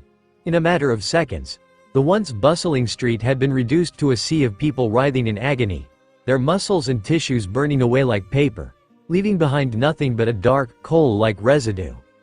Amidst this chaos, one voice stood out, a piercing cry of terror. "Ah! I'm burning." As the fiery glow of the lava pierced the darkness of the night, the air was filled with piercing screams of agony and terror as the once solid bodies of the unfortunate victims before the molten inferno began to liquefy and dissolve in a gruesome spectacle of horror. The unbearable heat of the lava caused the eyes of many to burst out of their sockets, and their bones slowly began to melt and crumble under the searing, unrelenting heat, leaving only a ghastly, unrecognizable mass of flesh and bone as a testament to their tragic demise. One was blasted in the face with a ferocious burst of liquid lava that seemed to melt his skin off in a matter of seconds, revealing the bone underneath and causing his teeth to fall out in a gruesome display of agony. The poor victim was left writhing on the ground, screaming in unbearable pain and begging for death to end his suffering. His eyes began to bulge out of their sockets as if they were two balloons on the verge of popping. The adrenaline pumping through his veins caused his blood to reach a boiling point, with the pressure building up inside his body to an unbearable level. Suddenly, the veins in his arms and legs began to bulge and twist as if they were about to burst open like a dam under the strain. The pain was excruciating, and he could feel the blood rushing out of his veins in a torrent, leaving him weak and disoriented. The ground was covered in a thick layer of blood, so much so that it created a small lake that seemed to flow endlessly into the sea. It was a haunting reminder of the hundreds of scorched bodies that lay lifeless on the ground, their blood now mingling with the ocean's saltwater. The air was thick with the stench of burnt flesh, and the silence was deafening, except for the sound of the waves crashing against the shore. Akinu watched as a man's skin was melting off his body, and as it peeled away like a layer of wax, the muscles and organs underneath were revealed in all their grotesque glory. Despite the excruciating pain, the man was somehow still alive, his body writhing in agony as he let out blood-curdling screams that echoed toward the heavens. The poor soul was begging for someone to end his suffering, to put him out of his misery and allow him to finally rest in peace. As the searing hot magma flowed towards him, the intense heat causing his skin to blister and his senses to reel, the individual's survival instinct kicked in, and he frantically searched for a means to escape the impending doom. Amidst the chaos and confusion, his eyes fell upon a pistol lying on the ground nearby, and with a burst of adrenaline-fueled energy, he summoned all his remaining strength to crawl toward it. Despite the overwhelming pain and agony, he managed to grasp the weapon tightly in his trembling hand. With a steely determination in his eyes, he raised it to his temple, fully intending to end his suffering. However, as he pulled the trigger, a deafening silence filled the air, and he realized with a sinking feeling that the gun was empty, leaving him alone and defenseless in the face of the scorching inferno. "Someone kill me!" The man's screams echoed across the fiery landscape as the molten lava slowly consumed his body, burning his skin and melting his insides, leaving him in excruciating agony. The intense heat of the lava scorched his belly, causing his body fluids to boil and bubble while his eyes bulged with pain and horror. Despite the unbearable torment, the man continued to scream for someone to end his suffering, his voice growing weaker with EACHM. As the dying man lay on the ground, his screams of agony echoed through the air as a bullet penetrated his skull, instantly silencing him forever. Akynu quickly turned his head to see the source of the gunshot, only to find a cold-blooded pirate standing before him, still clutching the gun he had just used to execute the helpless victim. Akynu's eyes narrowed as he assessed the situation, wondering if the pirate would fight or flee, but his curiosity was quickly answered as the man pointed the gun at his own head, his expression vacant and emotionless. Without hesitation, the pirate pulled the trigger, sending a spray of crimson blood splattering across the wall behind him as his lifeless body crumpled to the ground. The scene was one of utter carnage and despair, a testament to the brutal reality of life on the high seas. The heat on the island had already reached an unbearable level. However, the situation became even more dire when Admiral Akynu stepped forward. With a fierce determination in his eyes, Akynu shouted out his move, burning air, and as he did, the ground beneath his feet began to crack and sizzle. Within seconds, steam erupted from every pore of his body, creating an enormous cloud of hot vapor that rose high into the sky. The temperature on the island skyrocketed, causing even the most experienced fighters to sweat profusely and struggle to catch their breath.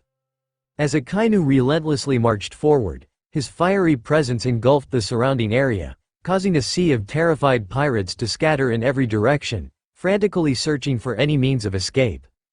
However, their desperate attempts were in vain, as Akynu's wrath knew no bounds. With a swift and calculated motion, he threw a massive comet of molten magma that soared through the air like a shooting star before crashing down upon the hapless pirates below. The impact was catastrophic, sending shockwaves rippling through the ground and instantly obliterating countless lives. Amidst the chaos and carnage, the few survivors writhed and convulsed in agony, their pitiful screams ringing out like a chorus of death knells until the final release of oblivion mercifully claimed them. As the night crept in, an eerie silence settled over the town, broken only by the frantic footsteps of those fleeing in terror from the other side of town. The once peaceful atmosphere had transformed into a scorching inferno, with the temperature rising to a dangerous degree that caused beads of sweat to form on the forehead of those who dared to venture outside. The old houses that once stood tall and proud across the town were now nothing more than a pile of ash, consumed by the raging flames that licked hungrily at the darkened skies above. The scorching heat was unforgiving, causing the elderly to collapse onto the parched earth, writhing in pain as their sweat poured out in copious buckets, drenching their clothes and making their skin glisten with moisture. The temperature had risen so drastically that even the slightest movement caused their sweat to instantly transform into steam, leaving them with no respite from the sweltering heat that seemed to be relentlessly increasing with each passing moment. Despite their desperate attempts to cool themselves down, whether by fanning themselves with whatever they could find or dipping their feet in any available water source, the heat remained unrelenting, leaving them helplessly gasping for breath in the midst of this seemingly never-ending heatwave. The scorching heat was unbearable as the heat beat down mercilessly on the parched earth, causing sweat to pour down the faces of the people who were running around in fear. Amidst the scorching heat, a man was seen gripping the sides of his head, his screams piercing the air. His body was writhing in agony as he tried to find some respite from the soaring temperatures that were causing him unbearable pain. With no other option in sight, he threw himself into a nearby well, hoping to find some relief from the heat. Unknown to him, the water inside the well had reached boiling point due to the relentless heat. The water inside the well rippled and churned, seemingly alive with the intense heat that radiated off the earth, and the moment his body hit the water, he was engulfed in a searing, the scalding hot liquid that was boiling him alive. The man's screams echoed through the air as his body was racked with pain, and the man's flesh began to bubble and blister as he thrashed about, struggling to escape the scalding liquid that was slowly cooking him alive. The bustling town was once a haven for pirates. Their ships docked along the coast and their swords at their side. But the peace was short-lived as the Marines led by the formidable Akynu descended upon them, chasing them through the narrow alleyways and crowded streets. The pirates caught off guard, scattered in all directions, hoping to outrun their pursuers. But as they fled, they found themselves surrounded by Akynu's soldiers, including the skilled swordsman Shinny, who stood tall and proud, his blade glinting in the moonlight. With a swift motion, he drew his sword, the metal ringing out in the commotion, and expertly sliced the head off of one of the pirates. The sound of the blade slicing through flesh and bone was followed by a spray of crimson blood that arced through the air, leaving a trail of red droplets before splattering onto the soft sand. The remaining pirates were left stunned and disoriented by the brutal attack, realizing too late that they had underestimated the power and skill of Akynu's forces. As they looked on in horror, they knew that they had nowhere else to run and that their fates were now sealed. The arrival of the soldiers made the pirates stop in their tracks as Shinny pointed the tip of his sword at the large group of pirates with a wide grin of satisfaction. "Kill them all." As soon as the words left his mouth, the soldiers sprang into action, their swords drawn and ready for battle. With lightning speed and precision, they cut through the bodies of 100 notorious pirates like a knife through butter, leaving no one spared. The sound of swords clashing and screams of agony echoed throughout the battlefield as blood spilled into the sand, turning it into a gruesome red. The pirates tried to fight back with all their might, but their efforts were futile against the highly trained soldiers who were prepared to take on any challenge, even ones with 100 million bounties. As the dust settled after the gruesome massacre, Shinny stood among the sea of lifeless bodies that lay scattered before him. He gazed out at the carnage that had been wrought upon the battlefield, his heart filled with a strange mix of horror and awe. There must have been at least 100 corpses strewn across the ground, each one bearing the marks of the savage conflict that had taken place. Despite the gruesome scene, Shinny could not help but admire the sheer beauty of the brutality that lay before him. His eyes darted from one dismembered limb to the next, his lips curling into a wicked smirk at the sight of so much carnage. His sharp teeth gnashed together hungrily as he longed for just a small taste of the blood that soaked the ground beneath him. But as quickly as the urge had come, Shinny pushed it aside. "Good job. Now, find more pirates," he shouted at them, and they all scattered away, finding and killing every pirate on their way. The once lively and bustling main saloon of the notorious Mocktown was now engulfed in an uncontrollable inferno, with the flames soaring up to the heavens as if reaching out to touch the stars themselves. The intense heat radiating from the burning wood was almost suffocating as the crackling sound of the fire echoed through the deserted streets, shrouded in an eerie orange glow.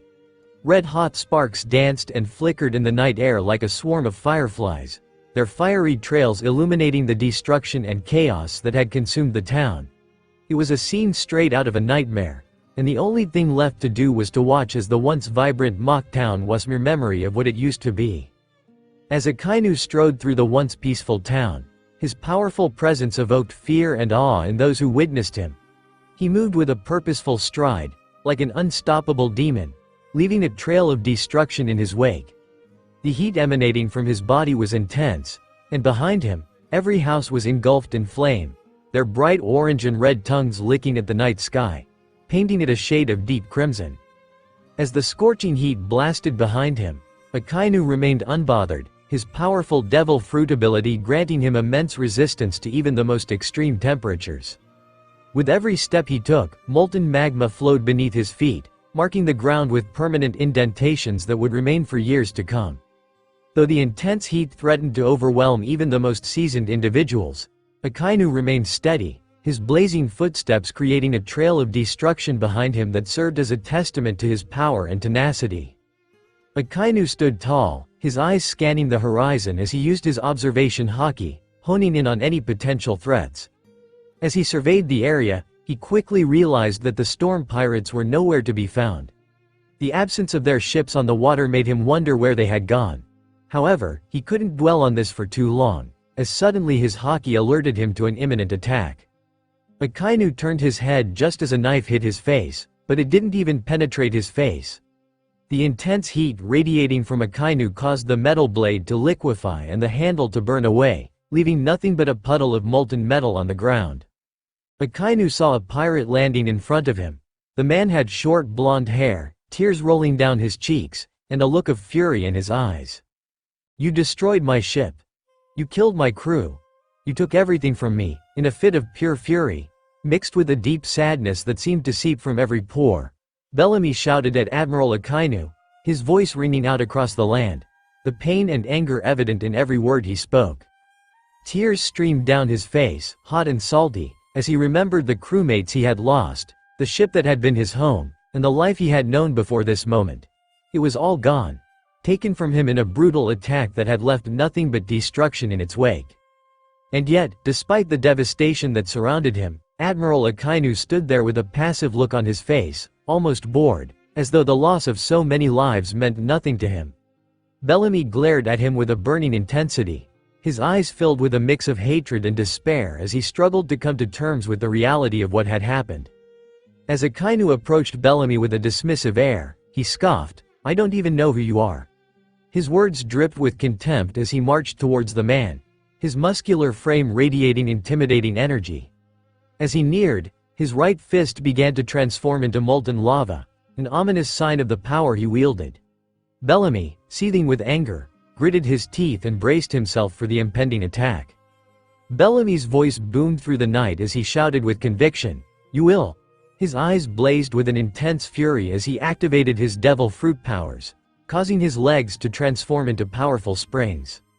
With a mighty leap, he soared through the air, bouncing from one rooftop to another with incredible speed and agility. His movements were almost too fast to follow as he darted around Akynu with lightning-fast reflexes. Despite the danger of his opponent, Bellamy never wavered, his determination unwavering as he vowed to claim everything from his enemy. As he continued to bounce around, his eyes remained fixed on Akynu, waiting for any sign of movement.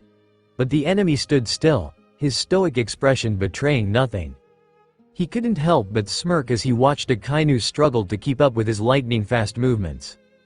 Bellamy knew that his strength lay in his speed, and he was determined to use it to his advantage. Akynu may have had brute strength, but Bellamy's agility was unmatched. With every move, he felt hope filling his heart, knowing victory was within reach. With a sudden burst of energy, Bellamy leapt into the air, his muscles coiling like springs. He soared through the air, feeling the wind rush past him as he landed behind Akynu. As the admiral stood there motionless, Bellamy could feel his heart pounding in his chest, the adrenaline coursing through his veins. He knew that this was his moment, the perfect opportunity to strike and claim victory once and for all. With a determined look on his face, he summoned the power of his devil fruit and leapt towards the admiral's back with lightning-fast speed. As Bellamy soared through the air, the wind rushing past his face, he could feel the power of his knife in his hand, its sharp edge glinting in the moonlight. He was so close now, just inches away from his target, and he could almost taste the sweet taste of victory on his lips. But even as he closed in on the admiral's back, his knife raised high and ready to strike, Bellamy knew that this was no ordinary opponent. Akynu was a formidable foe, a true warrior of the sea, and Bellamy would need every ounce of his skill and strength to defeat him. With a fierce determination burning in his heart, Bellamy pressed forward, his knife poised to strike. For my Cree, Bellamy's heart raced as he tried to finish his sentence, but before he could even utter the final syllable, he was suddenly interrupted by a tight grip around his throat. Akynu's hand was like a vice, constricting Bellamy's windpipe and leaving him gasping for air. In a desperate attempt to break free, Bellamy punched at Akynu's arm, but the grip only tightened, crushing his windpipe and leaving him feeling helpless and trapped. As Bellamy struggled to breathe, he could feel his consciousness slipping away. As the haze of confusion dissipated from Akynu's mind, his eyes locked onto Bellamy's face, and with a sneer, he spoke those words, "I recognize you now. You're Doflamingo's pet." Bellamy struggled to break free from Akynu's grip and only grew more frantic. The grip tightened around his throat, making it difficult for him to breathe, and his vision started to blur. Suddenly, he felt an inexplicable sensation creeping up on him as if an invisible force was slowly enveloping his body. His skin began to tingle, and he could feel his temperature rising steadily until it escalated into an unbearable heat that felt like his flesh was on fire. Bellamy's instinct was to let out a blood-curdling scream, but his vocal cords were paralyzed as a strong hand clasped tightly around his neck. He desperately tried to pry it off, but the grip was unyielding, and he felt his consciousness slipping away as the air supply to his lungs dwindled. Bellamy felt like he was trapped in a scorching inferno as the searing heat radiated from Akynu's body. The temperature around him was rising, getting warmer and warmer, until Bellamy could barely breathe. Despite the unbearable torture, Bellamy could not scream from the pain. His vocal cords were rendered useless from the tight grip. His body was writhing in agony, his skin blistering and peeling, as if his organs were being boiled alive. Bellamy's mind was consumed with the excruciating pain, the sensation of his entire body burning and melting away. Strangely, there were no flames to be seen, only the intense heat that seemed to be emanating from Akynu himself. "You were born a pirate. You die as one." Akynu spoke before turning his left arm transformed into molten lava, scorching everything in its path, and with a swift motion, he punched through Bellamy's chest with ease, leaving a gaping hole in his chest that seemed to bleed forever. The sight was gruesome, and the blood flowed like a river, staining the green grass with a deep crimson hue.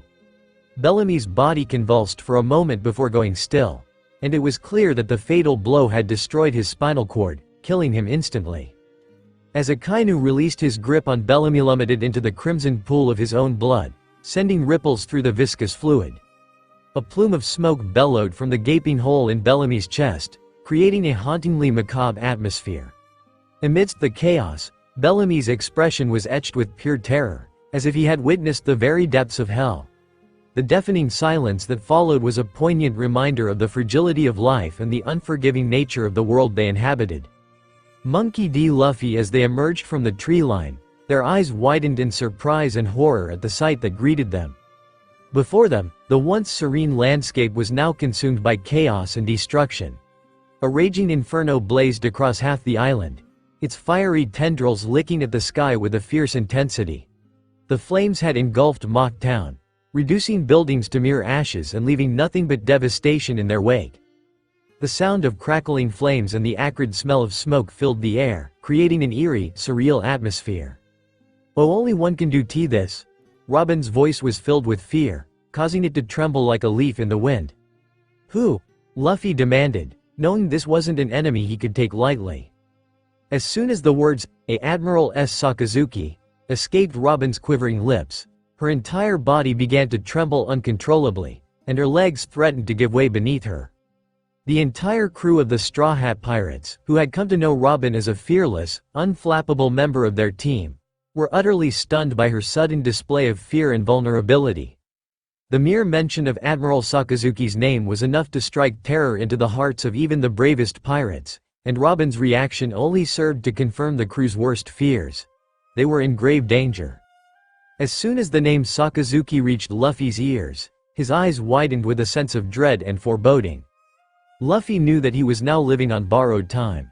It was as if the clock was ticking, and he had to act fast before the inevitable happened. Flashbacks of his grandfather's words echoed in his mind, reminding him of the advice given 3 years ago.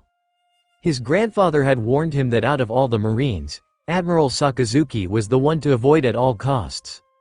The older man had emphasized the need to stay far away from the Admiral until Luffy was certain he had enough power to defeat him. Luffy couldn't help but feel a sense of unease wash over him. He knew he had to be strategic and calculated in his next move if he wanted to come out of this alive. "Everyone on the ship now. We are leaving," Luffy suddenly ordered with a sense of urgency. His crew, except Robin, were taken aback by the sudden urgency in his voice, but Zoro quickly followed his captain's orders. "Everyone to Going Merry. We are leaving."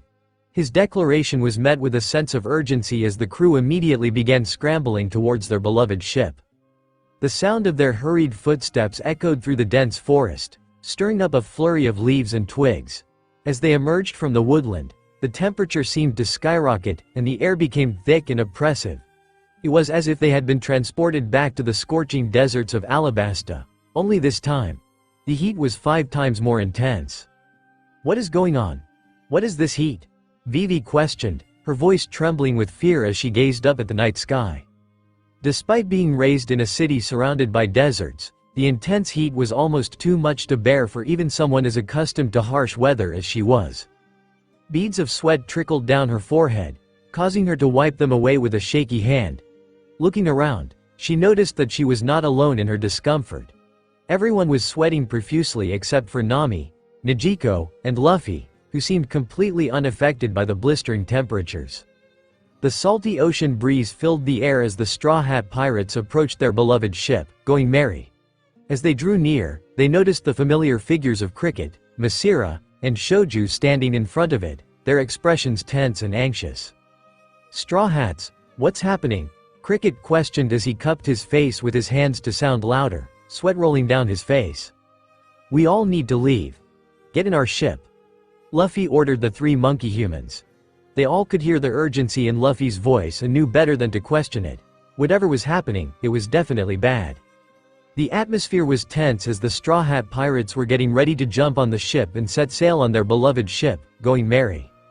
Suddenly, a deafening sound echoed through the air, and the crew looked up to see a massive ball of fire hurtling toward the ship. It was as if the heavens had opened up, and a fiery meteor had been sent down to destroy everything in its path. The fireball was so huge that it dwarfed the ship, and the crew was left with a feeling of dread as they realized the danger they were in. "Going Merry," Usopp screamed with wide-opened eyes as he tried to run towards it, knowing the ship would be destroyed. Zoro was unsheathing his swords to cut the fireball before it hit the ship. Sanji was prepared to kick the fireball away. Nami quickly formed the set of wings. ready to use her own body to take the hit head-on. Nezuko slapped her hands together, ready to use her own ability, but Luffy was faster than all of them. Gear 2. Lightning Man. His skin turned into a bright shade of red, and his muscles bulged with immense strength as if he were a god of thunder. With lightning speed, he soared towards the colossal fireball that was about to consume his beloved ship, going merry. In a split second, he positioned himself in front of the ominous blaze and thrust his fist forward, unleashing a dragon made entirely of red lightning. The dragon roared with fury as it collided with the fireball, creating an enormous explosion that resonated throughout the night. The impact was so intense that small fragments of debris flew in every direction, some of them landing on the deck of Going Merry and chipping away at its once pristine woodwork. Despite the destruction around him, Luffy stood tall, his lightning-infused body crackling with energy and his fiery spirit burning brighter than ever before. With the agility of a panther and the strength of a raging bull, Luffy barked out his orders to his crew with a sense of urgency and determination. "Everyone on the ship," he commanded, his voice booming with the force of a hurricane. Steam billowed from his body, adding to the already intense atmosphere on board. In the distance, the marine enemy ship was quickly approaching, and standing resolutely on the bow of the ship was their formidable foe, Admiral Sakazuki. As Akynu walked through the lavish corridors of Marihoa, the holy land of merry joies, his footsteps echoed through the emptiness, creating a rhythmic sound reverberating off the walls. The grandeur of the majestic architecture was awe-inspiring, with large windows lining the sides of the corridor, allowing the sun's golden rays to stream in, illuminating the already sparkling walls made of silver and gold. The pristine condition of the place was such that it appeared to be a paradise on earth, with every nook and cranny shining like a piece of exquisite jewelry. As Akynu strode confidently down the corridor, the sound of his polished white dress shoes echoing against the pavement, he was flanked on either side by two imposing soldiers. They marched with military precision, their dark suits and hats giving them an air of formality and authority. However, Akynu's keen observation haki allowed him to sense that three more individuals were lurking in the shadows, concealed within the very walls themselves. These hidden figures were undoubtedly powerful, their strength surpassing that of a mere vice-admiral yet not quite reaching the level of an admiral. But Akynu knew they weren't the only ones watching his every movement. Akynu strode through the corridor of the imposing Marihoa Palace, his mind racing with thoughts of the upcoming mission to capture the storm pirates. However, an eerie sensation at the back of his head caused him to pause in his steps, a feeling that someone was watching him, stalking him from the shadows. He turned his head slightly, trying to pinpoint the source of the sensation, but to his dismay, it seemed to emanate from all around him as if the very walls and floors of the palace were alive and aware of his every move. As if someone could tell Akynu was in Marihoa. Still, Akynu couldn't tell where this someone was. As Akynu walked down the long, winding hallway, their footsteps echoed off the marble floors.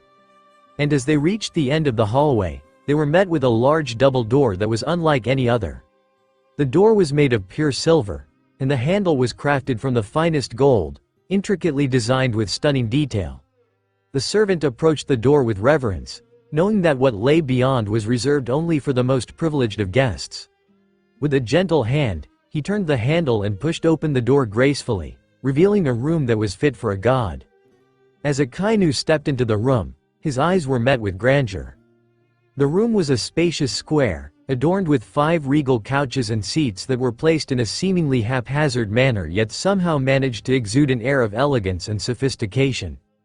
The decor was a perfect blend of modernity and tradition, with the walls adorned with intricate patterns that spoke of ancient times and the furniture reflecting contemporary design.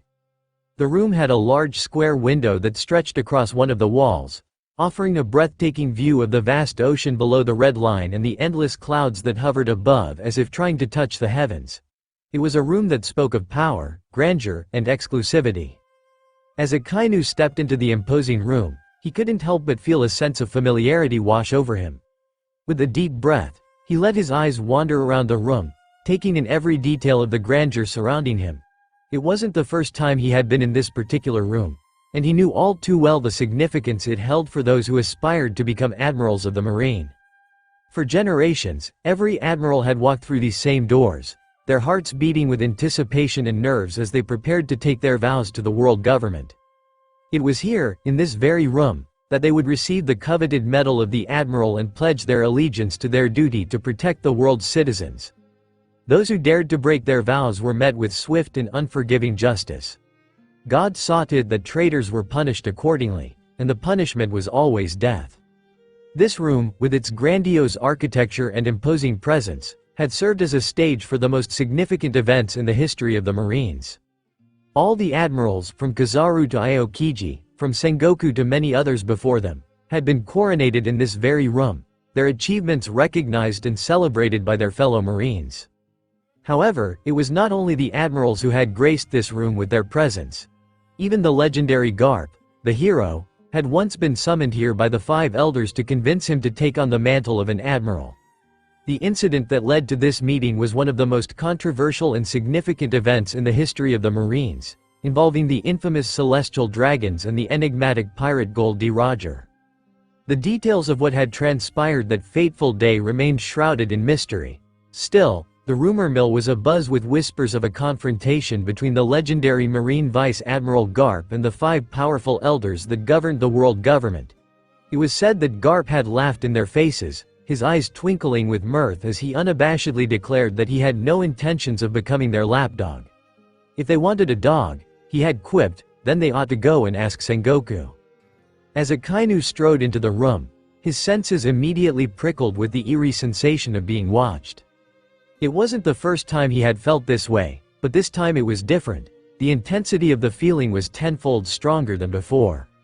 Suddenly, he felt an unusual pressure building up in his entire body, as though an invisible force was weighing down his very bones.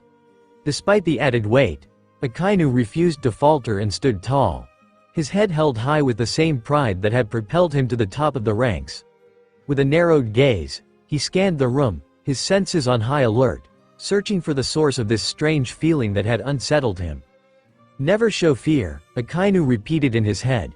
With a sudden hush in the room, the servant standing behind Akynu uttered the words that caught everyone's attention. "Admiral Sakazuki, from the North Blue, is present." As soon as the words left his mouth, the room fell into a reverential silence, and all eyes turned toward the admiral. The 5 elders, who were deep in conversation, paused their discussion and turned to face the admiral, who stood tall and proud, his head bowed in respect. His presence commanded attention, and his aura exuded power and strength that was undeniable to those around him. It was as if a gust of wind had blown through the room.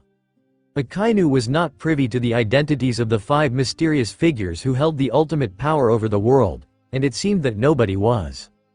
However, those in the highest echelons of authority, such as the former Fleet Admiral Sengoku, were well aware of the immense influence that these enigmatic elders wielded. Akynu, a formidable fighter in his own right, could not discern the full extent of their power, but the way they carried themselves with a calm and unwavering demeanor, free from any hint of anxiety or trepidation, gave him an inkling of their incredible strength and made him realize that underestimating them would be a grave mistake. "Leave us," the words echoed through the room, spoken in a low and commanding tone by the one who wielded a gleaming sword. The servant, without uttering a single word, simply nodded in obedience and turned to walk towards the door. As he reached the threshold, his hand grasped the cold metal handle and pulled the door closed behind him, leaving the 6 men alone in the room. For a moment, the only sound that filled the space was the soft click of the door latch as it secured shut. The man with the sword then began to pace, the sharp tapping of his weapon on the silver floor creating a symphony of metallic echoes that reverberated through the room. As soon as Akynu saw the man with a scar on his face, he approached him with a sense of respect. "You asked for me?" he questioned, his voice calm, and he helped but notice the man's powerful aura, which seemed to fill the room with an air of grace and authority. The scarred man nodded in response before standing up and clearing his throat, a small gesture that commanded attention. As the words left his mouth, the man's stern expression betrayed no hint of emotion. "Indeed, Admiral Akynu," he began, his voice devoid of any inflection. "You have gained quite a reputation among your peers in the Navy. Your deeds, both on and off the battlefield, are not overlooked and have earned you a place of great respect among our ranks. Your decision to take action against the scholars of Ohara, while controversial to some, was always appreciated by those of us who understand the importance of maintaining order and eliminating threats to the stability of our society. Akinu cleared his throat before responding. "It was my duty as a Marine," he replied, his voice tinged with a hint of annoyance. He had never been one for small talk or beating around the bush, and he couldn't fathom why they couldn't just get straight to the point. The man with the scar spoke in a deep, commanding voice as he addressed the admiral before him. "As you are already aware, your mission is clear. You must execute Monkey D. Luffy, and you must do it with precision and efficiency. However, recent intelligence has revealed that there is someone else in his crew who is of great importance, a woman by the name of Nico Robin, the sole survivor of Ohara." Despite the gravity of the situation, Akynu remained outwardly calm and composed. However, beneath his cool exterior, he seethed with anger and frustration at the thought of yet another obstacle standing in their way. For Akynu, failure was not an option, and he was determined to see their mission through to its successful completion, no matter the cost. As Akynu stood there, his thoughts racing with fury and disbelief, he could hardly contain the rage that was boiling up inside him. Impossible, he thought. Buster Call killed everyone in Ohara. How could she? Aokiji? The very thought of it made his blood boil with fury, but he knew that he had to keep his emotions in check. He gritted his teeth and clenched his fists, determined to keep his anger hidden from the others around him. Despite his efforts, however, he couldn't help but feel a seething rage building up within him, threatening to erupt at any moment. "I knew you were always a coward, Aokiji, but I never thought you would go so low as to let someone like her live," Akynu thought with growing frustration. He always knew Aokiji wasn't someone to make the hard decisions. He was a coward and always went with the easiest choice. Akynu couldn't help but wonder if the five elders, the highest-ranking members of the world government, were aware of Aokiji's involvement in the escape of the notorious criminal, Nico Robin. At the time of the escape, Aokiji had been the only person on the island who possessed the skills and meant to pull off such a daring feat. Everyone else, including the rest of the Marines, had been aboard the ship, leaving Nico Robin with no hope of escape. The one with the scar stated, his voice laced with authority, "Your task is to execute her as well and do it well. As for the rest of the crew, they are of no importance to us." Akynu simply nodded in understanding, his face a mask of stoicism. Just as Akynu was about to turn and leave, the sound of clapping hands filled the room. He turned to see the one carrying the sword, a mischievous glint in his eye. As soon as his palms made contact, the sound of clapping echoed through the room, reverberating against the polished walls and high ceiling. Then, with a sudden creaking noise, a door on the right side of the room slowly began to open, revealing a figure dressed in the uniform of a Marine officer. The man strode into the room with purpose, his strides steady and unwavering despite the weight of the large square box he carried in his arms. All eyes turned to the Marine as he made his way toward Akynu. Without saying a word, the Marine placed the box at Akynu's feet, its weight causing a loud thud to echo throughout the room. Akynu's eyes narrowed as he looked down at the box, his mind racing with questions. He turned to face the five elders, hoping to glean some insight from their expressions. "What is this?" he demanded, his voice low and menacing. "Inside, there are several normal fruits. We want you to take the box and collect Monkey D. Luffy's devil fruit once you kill him. After you have the storm fruit in your possession, you're to bring it to us. No one should know about it. Are we clear?" The man with the scar spoke with a commanding voice. However, before he could even utter a single syllable, the pressure around him increased tremendously, causing him to feel as if the bones in his body would snap at any moment and make him feel too heavy to move. As Akynu stood there, perplexed and sweat dripping down his forehead, he couldn't help but wonder why his haki, which had always been so reliable, was failing him now. He scanned the room, his eyes landing on the five elders who were watching him intently with stern expressions. Akynu couldn't shake the feeling that they were behind this sudden weakness in his haki, but he couldn't be sure which one of them was responsible or if they were all working together to send him a message. Regardless of the answer, Akynu knew one thing for certain. He couldn't afford to fail. Akynu stood tall amidst the oppressive atmosphere surrounding him, his body taut with weight and pressure. Despite the palpable tension that hung in the air like a suffocating fog, he refused to show any sign of weakness, his voice ringing out with a firmness that left no room for doubt or hesitation. "I will do my job," he declared, his eyes fixed unwaveringly on the faces of the 5 most important people in the world, who watched him with a mixture of scrutiny and satisfaction. The man with the scar, whose expression betrayed a sense of approval and satisfaction at Akynu's response. The 4 other elders, too, looked on with a sense of eagerness and anticipation, their eyes flicking back and forth between Akynu and the man with the scar. "Good," the scarred man spoke, his voice carrying a subtle warning that Akynu knew all too well. "We expect success," he added, his words laced with a sense of urgency and importance that left no room for failure or compromise. "Now, going merry." Usopp screamed with wide-opened eyes as he tried to run towards it, knowing the ship would be destroyed. Zoro was unsheathing his swords to cut the fireball before it hit the ship. Sanji was prepared to kick the fireball away. Nami quickly formed the set of wings, ready to use her own body to take the hit head-on. Nijiko slapped her hands together, ready to use her own ability, but Luffy was faster than all of them. Gear second. Lightning Man. His skin turned into a bright shade of red, and his muscles bulged with immense strength as if he were a god of thunder. With lightning speed, he soared towards the colossal fireball that was about to consume his beloved ship, going merry. In a split second, he positioned himself in front of the ominous blaze and thrust his fist forward, unleashing a dragon made entirely of red lightning. The dragon roared with fury as it collided with the fireball, creating an enormous explosion that resonated throughout the night. The impact was so intense that small fragments of debris flew in every direction, some of them landing on the deck of Going Merry and chipping away at its once pristine woodwork. Despite the destruction around him, Luffy stood tall, his lightning-infused body crackling with energy and his fiery spirit burning brighter than ever before.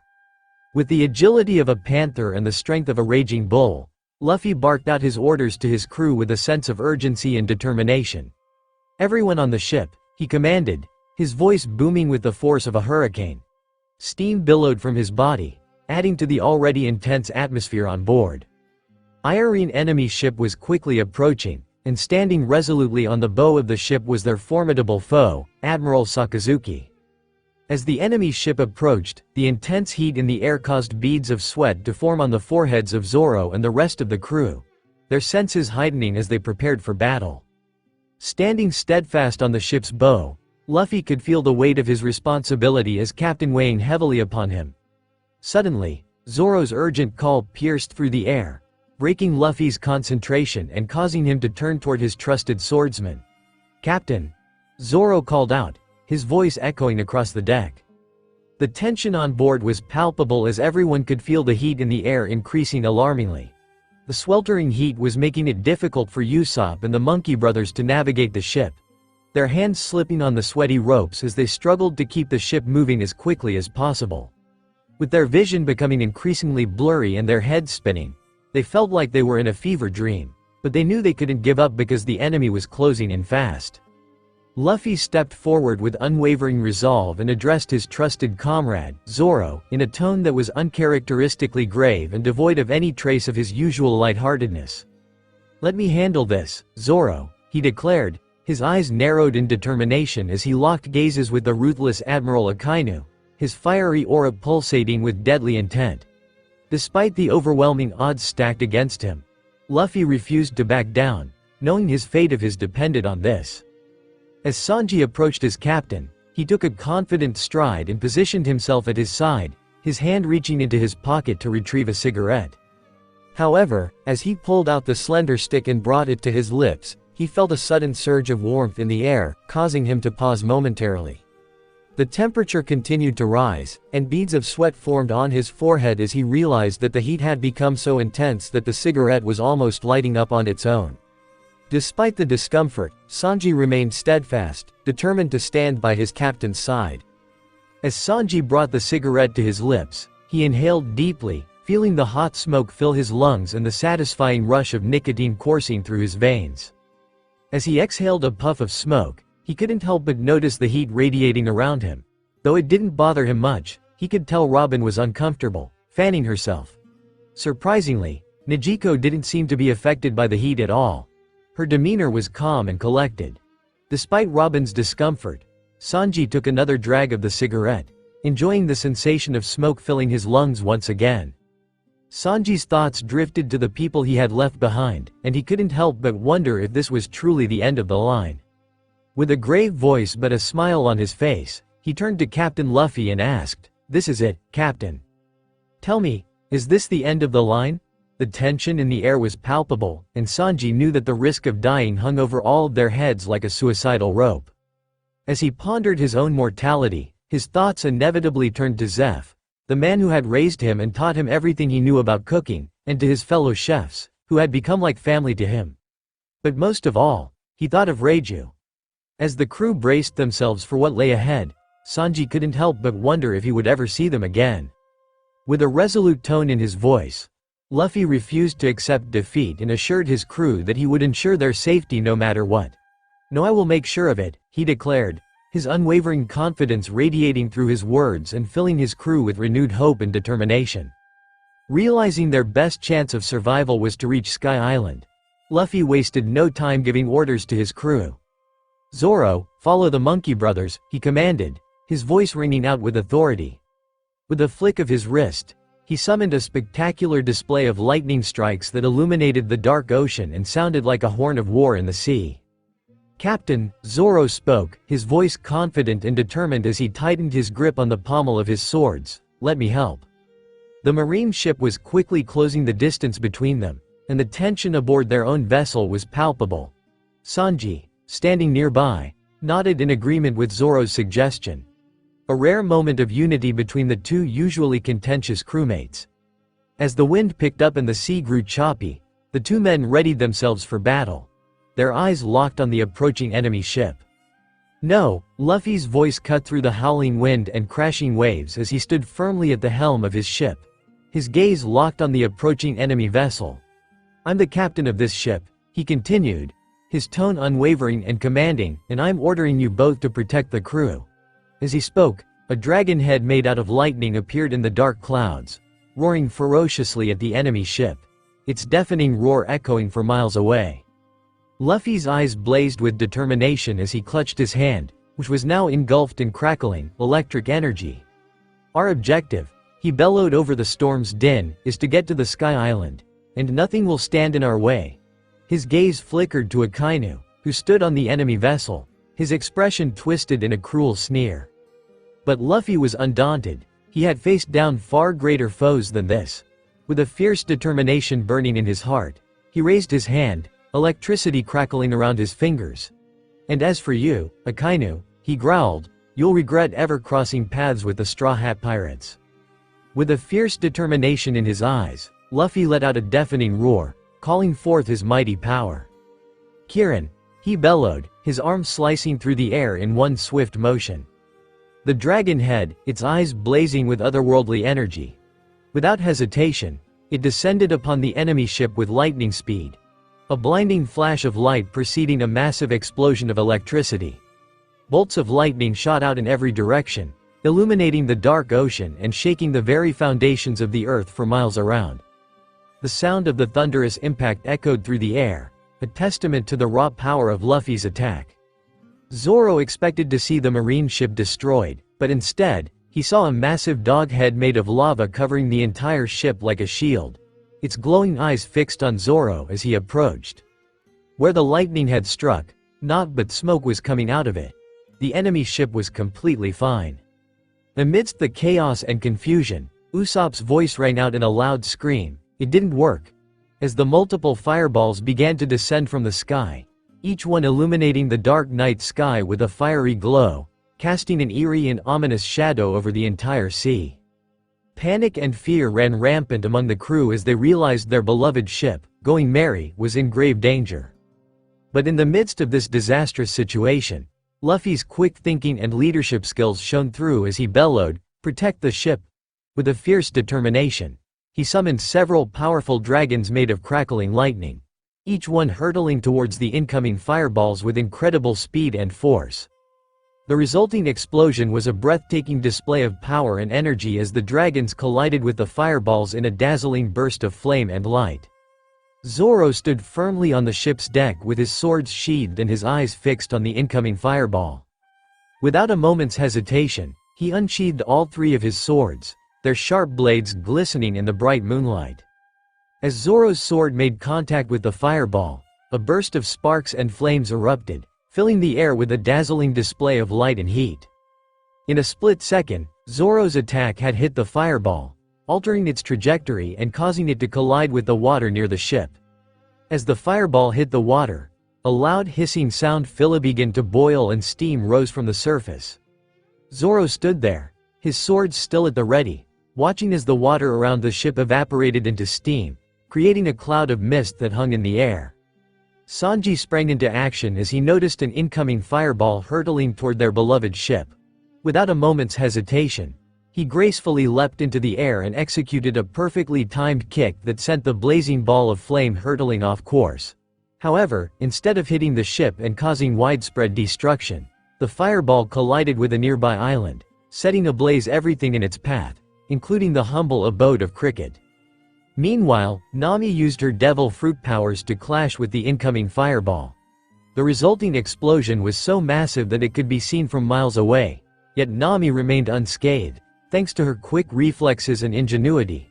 In no time, she had jumped back onto the deck of the Going Merry. Akynu spotted the pirate ship, which was desperately attempting to flee from his grasp. A sinister smirk crept upon his face as he extended his hand towards the shimmering water's surface. With a swift motion, he plunged his fingers into the cool liquid, and an ominous aura emanated from his palm. Suddenly, the calm waters within a kilometer radius started to bubble and emit steam from the intense heat. Akynu's power was overwhelming, and the water's surface was transforming into chunks of black stone, chasing the pirate ship with ferocity and determination. The black chunks of stone rapidly caught up with them, threatening to halt their escape and leave them at the mercy of Akynu's wrath. As Luffy desperately tumbled through the air, he suddenly noticed something peculiar happening beneath him. The once crystal-clear waters separating the menacing marine ship from his beloved Going Merry were starting to transform into an ominous black stone as if some ancient curse had been awakened from its slumber. The terrifying spectacle continued to unfold as the eerie transformation spread, slowly engulfing the surrounding water and encasing the ship in a solid stone prison. Panic seized Luffy's heart as he realized they were now trapped, unable to move or escape, while their enemies closed in for the kill. Suddenly, the ship came to an abrupt halt, causing the crew to stumble around in confusion and surprise. The Monkey Brothers, who were manning the helm, frantically tried to get the ship moving again, but their efforts were in vain as the black stone surrounding the vessel seemed to be holding it in place. Chopper nearly lost his balance and tumbled overboard, but Usopp quickly grabbed his hand and pulled him back up. The crew members exchanged worried glances as they realized the gravity of their situation. They couldn't sail away.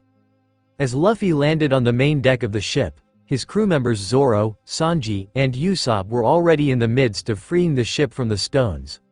"Zoro, Sanji, Usopp, free the ship. We need to sail away," he bellowed, his voice carrying across the deck and echoing through the salty sea air. With a sense of urgency, Luffy's crew worked tirelessly to ensure the ship was seaworthy and ready to set sail. As they rushed to secure the last few ropes, Luffy's gaze was drawn to the marine ship that loomed in the distance.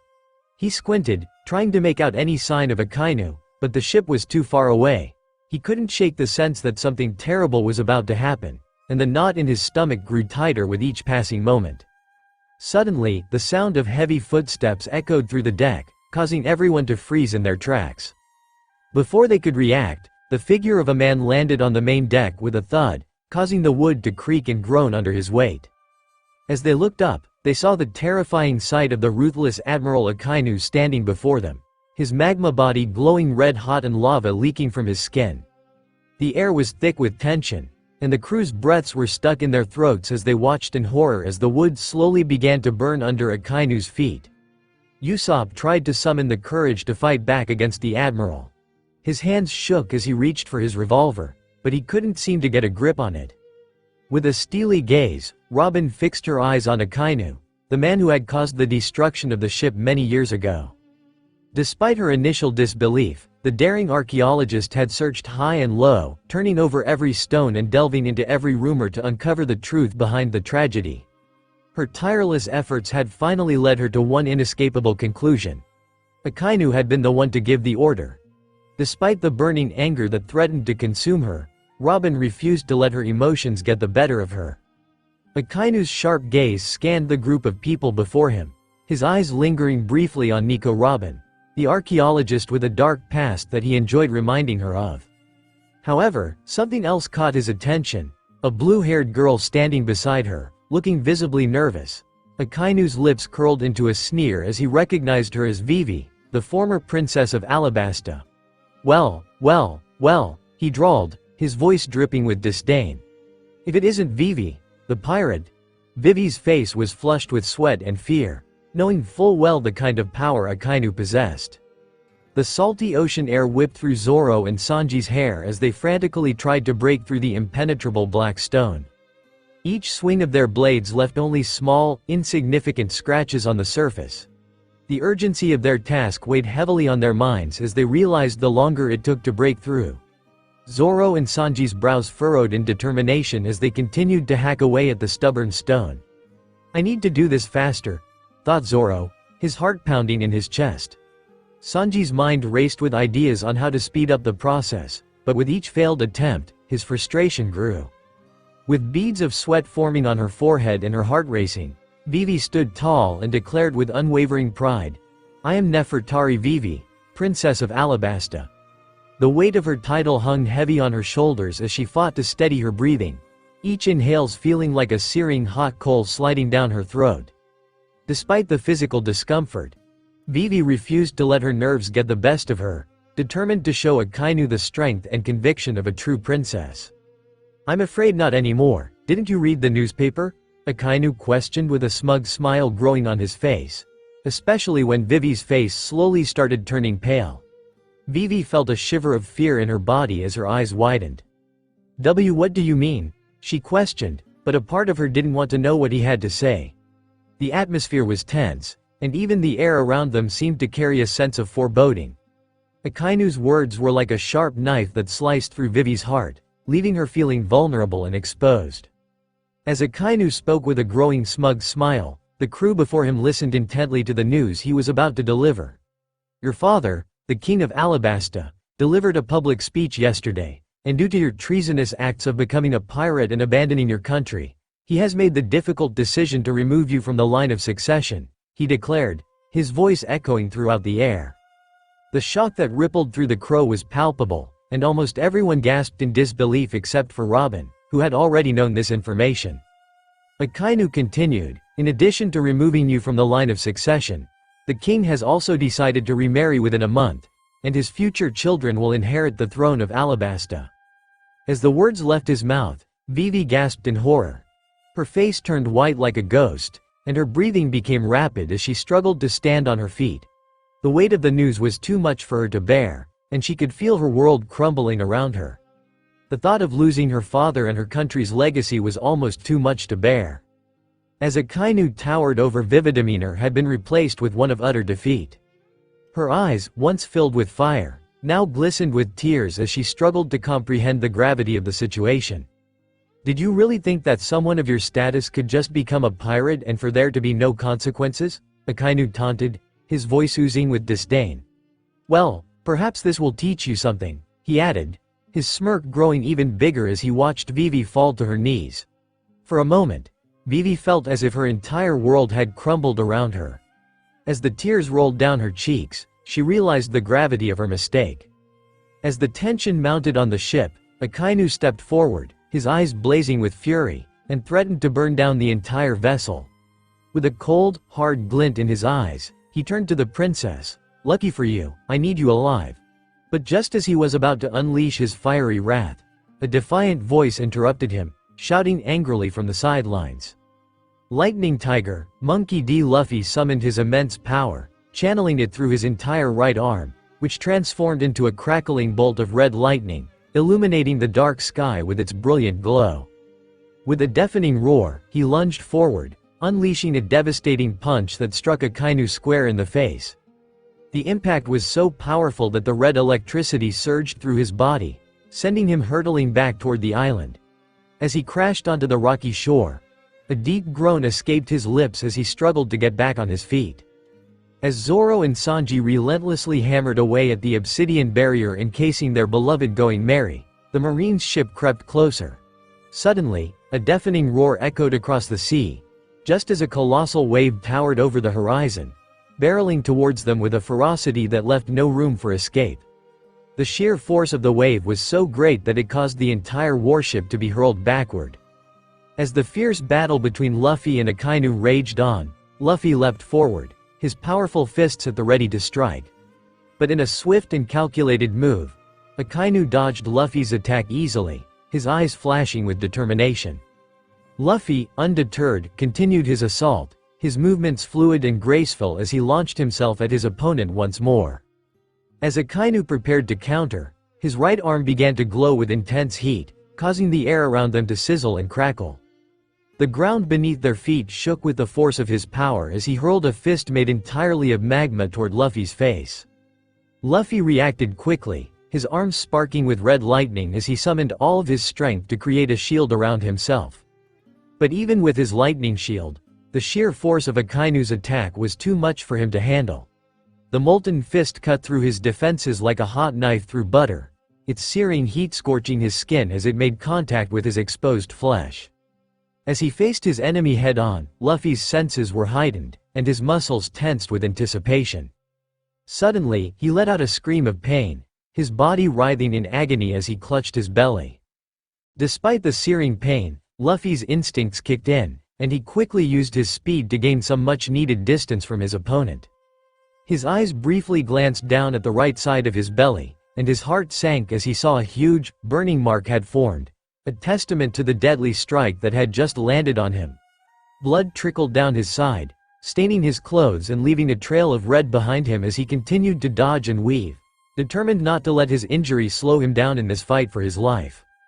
With a smirk on his face, Admiral Akynu stood before Luffy, a pitiful fighter who posed no real threat to him. However, just as he was about to end the battle, a massive hand made entirely out of delicate, colorful petals formed behind him.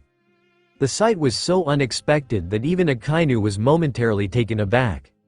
Without wasting any time, the giant hand flew towards him, threatening to crush him under its weight. However, Akynu was quick to react. Using his devil fruit powers, he turned his body into blazing hot magma, which allowed him to withstand the impact of the massive petal hand. The hand burned with intense heat as it made contact with Akynu's body, but it soon disappeared, turning into tiny petals that were carried away by the wind. As Robin lunged forward, her teeth clenched in agony as the searing pain from her real arms burned intensely, the pain radiating from her elbow like wildfire. But she refused to let out a scream that would betray her weakness. She had to keep fighting, had to keep pushing forward against the seemingly invincible Akynu, her strength waning as she fell to her knees with a resigned sigh, knowing deep down that there wasn't much she could do to defeat this formidable foe.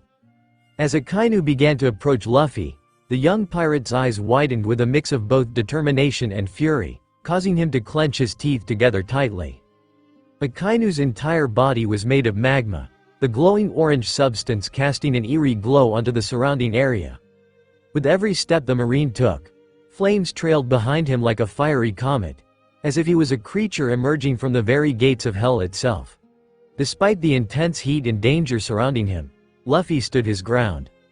Suddenly, a deafening roar echoed across the seas as a cannon shot was fired from the pirate ship, hurtling towards Akynu. The cannonball struck him square in the chest, causing a momentary pause in the chaos. Akynu appeared unfazed. "He's a monster."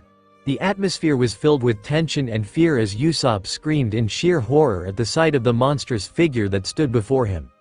With his heart racing and his hands trembling, he quickly tried to reload the cannon, seeking the help of his trusted friend Chopper, who was equally determined to put an end to the terrifying beast. Meanwhile, Nami sprang into action, forming a set of wings with her devil fruit power. Her eyes turned a fiery red as she soared high into the sky, ready to unleash her wrath upon the menacing creature. With a flick of her wrist, she sent a barrage of needles made out of pure gold hurtling toward Akynu. But despite the force of the attack, all the needles melted upon contact with Akainu's body, turning into a scorching liquid that flowed harmlessly away. With a fierce expression on his face, Luffy leapt into the air, his muscular body propelling him higher and higher. As he soared through the sky, his right arm began to crackle with vibrant red energy, transforming into a powerful bolt of red lightning that crackled and sizzled with raw power. The air around him became charged with electricity, and a massive bolt of red lightning formed on his right arm, glowing with an intense heat that could be felt from miles away. With a fierce battle cry, Luffy shouted, "Lightning strike!" and hurled the bolt of energy with all his might straight at Akynu, the formidable enemy who stood in his way. The bolt of red lightning streaked through the air like a deadly missile, hurtling toward its target with the force of a raging storm. With a loud crack, the bolt struck Akynu squarely in the chest. Suddenly, a burst of red lightning crackled through the air, illuminating the entire landscape in a bright red glow that was impossible to ignore. The sound echoed through the night, a testament to the sheer force of the energy that had been unleashed. Despite the chaos and destruction that surrounded them, Akynu remained unfazed, standing tall and unharmed as if he were invincible. Luffy, on the other hand, clenched his teeth in anger, his frustration and determination growing with each passing moment. Akynu, on the other hand, looked back at Luffy with a bored expression, as if he had already won the battle before it had even begun. Akynu's voice dripped with disdain as he taunted Luffy, "Is that all the dragon's son can do?" But instead of being demoralized, Luffy's eyes flashed with determination as he swiftly delivered a powerful punch toward Akynu. TCK was so intense that it created an invisible shockwave, shaking the very ground beneath them. However, to Luffy's surprise, Akynu was able to dodge effortlessly, his movements so smooth and calculated that it seemed as if he had anticipated the attack beforehand. With a fierce roar, Akynu charged toward Luffy, his fiery determination burning brightly in his eyes. Akynu had the upper hand as he grabbed Luffy by the neck, ready to deliver the final blow and end his life. However, in that crucial moment, something unexpected happened. Luffy's right hand suddenly became engulfed in a blindingly bright, white light that seemed to radiate with otherworldly power. With a confident smirk on his face, Luffy thrust his hand forward, causing Akynu to hesitate for a split second, thinking it was a weak attack. But as the fist connected with his chest, Akynu felt an intense pain that seemed to penetrate deep into his organs, causing him to clench his teeth in agony. Akynu could feel his grip on the young pirate's neck loosening. With one final gasp of pain, he let go of Luffy, staggering backward as he tried to regain his balance. Admiral Akynu found himself in a predicament, with his ears beginning to bleed profusely due to the sheer force of the shockwaves being hurled towards him by the determined Monkey D. Luffy. Despite the agony and distraction caused by the injury, Akynu refused to back down and instead opted to channel his anger into his next move, which proved to be a wise decision as he effortlessly maneuvered his way around the incoming shockwaves with grace and precision. With a fierce cry of "Phoenix Fire," Nami's entire body transformed into a magnificent creature made entirely of red-hot flames, resembling the legendary bird of fire itself. Without hesitation, she soared towards Akynu with a powerful velocity that left a trail of smoke and embers in her wake. The intensity of the flames grew stronger and stronger as she approached until finally, she made contact with the enemy, causing a deafening explosion that shook the earth and lit up the sky. The ground beneath them cracked and crumbled as the flames spread rapidly, engulfing everything in their path.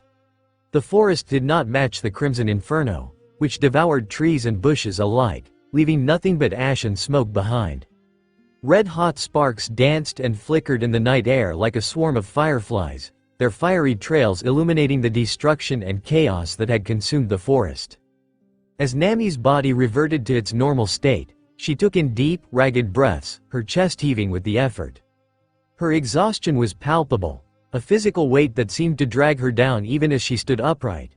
Looking around her, she saw the area shrouded in a thick curtain of crimson flames that licked hungrily at the air, casting flickering shadows across the scene. Though the flames were terrifying to behold, Nami felt a strange sense of comfort in their warmth, knowing they were not harming her. She had conjured them deliberately as a final desperate attempt to halt the relentless advance of Akinu. With a sense of grim determination, Nami watched the flames dance and writhe, hoping against hope that they would be enough to slow down Akinu. She knew that they needed time to escape. Suddenly, a deep, rumbling voice echoed behind her, exclaiming, "That's a powerful fruit, girl." Startled, Nami turned around to see a hand reaching out from the flames, tightly grasping her neck. Despite feeling the scorching heat around her, Nami remained unfazed until she realized that the magma was slowly starting to touch her skin. Panic set in as she struggled to free herself from the fiery grasp. The scorching heat of the magma was unbearable as Nami clenched her teeth, trying to endure the excruciating pain that seared through her skin. Akynu stood before her, his left arm morphing into molten lava as he glared at her with menacing eyes. His entire body seemed to be leaking magma as if he was a living volcano, and Nami could feel the intense heat radiating from him. She saw a huge hole in his stomach, which was refilling and returning to normal. His words cut through the silence like a blade as he sneered, "You die a pirate."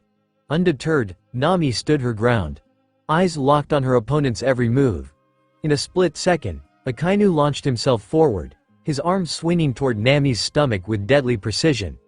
But Nami was not one to be easily defeated. With lightning-fast reflexes, she summoned all her strength and transformed the skin around her stomach into impenetrable armor, effectively blocking Akynu's attack. Akynu landed a devastating blow on her armor, causing it to melt away before her very eyes. She cried out in pain as she felt the searing heat of the attack, knowing she was in grave danger. Her heart racing, she desperately scanned the battlefield for any sign of help.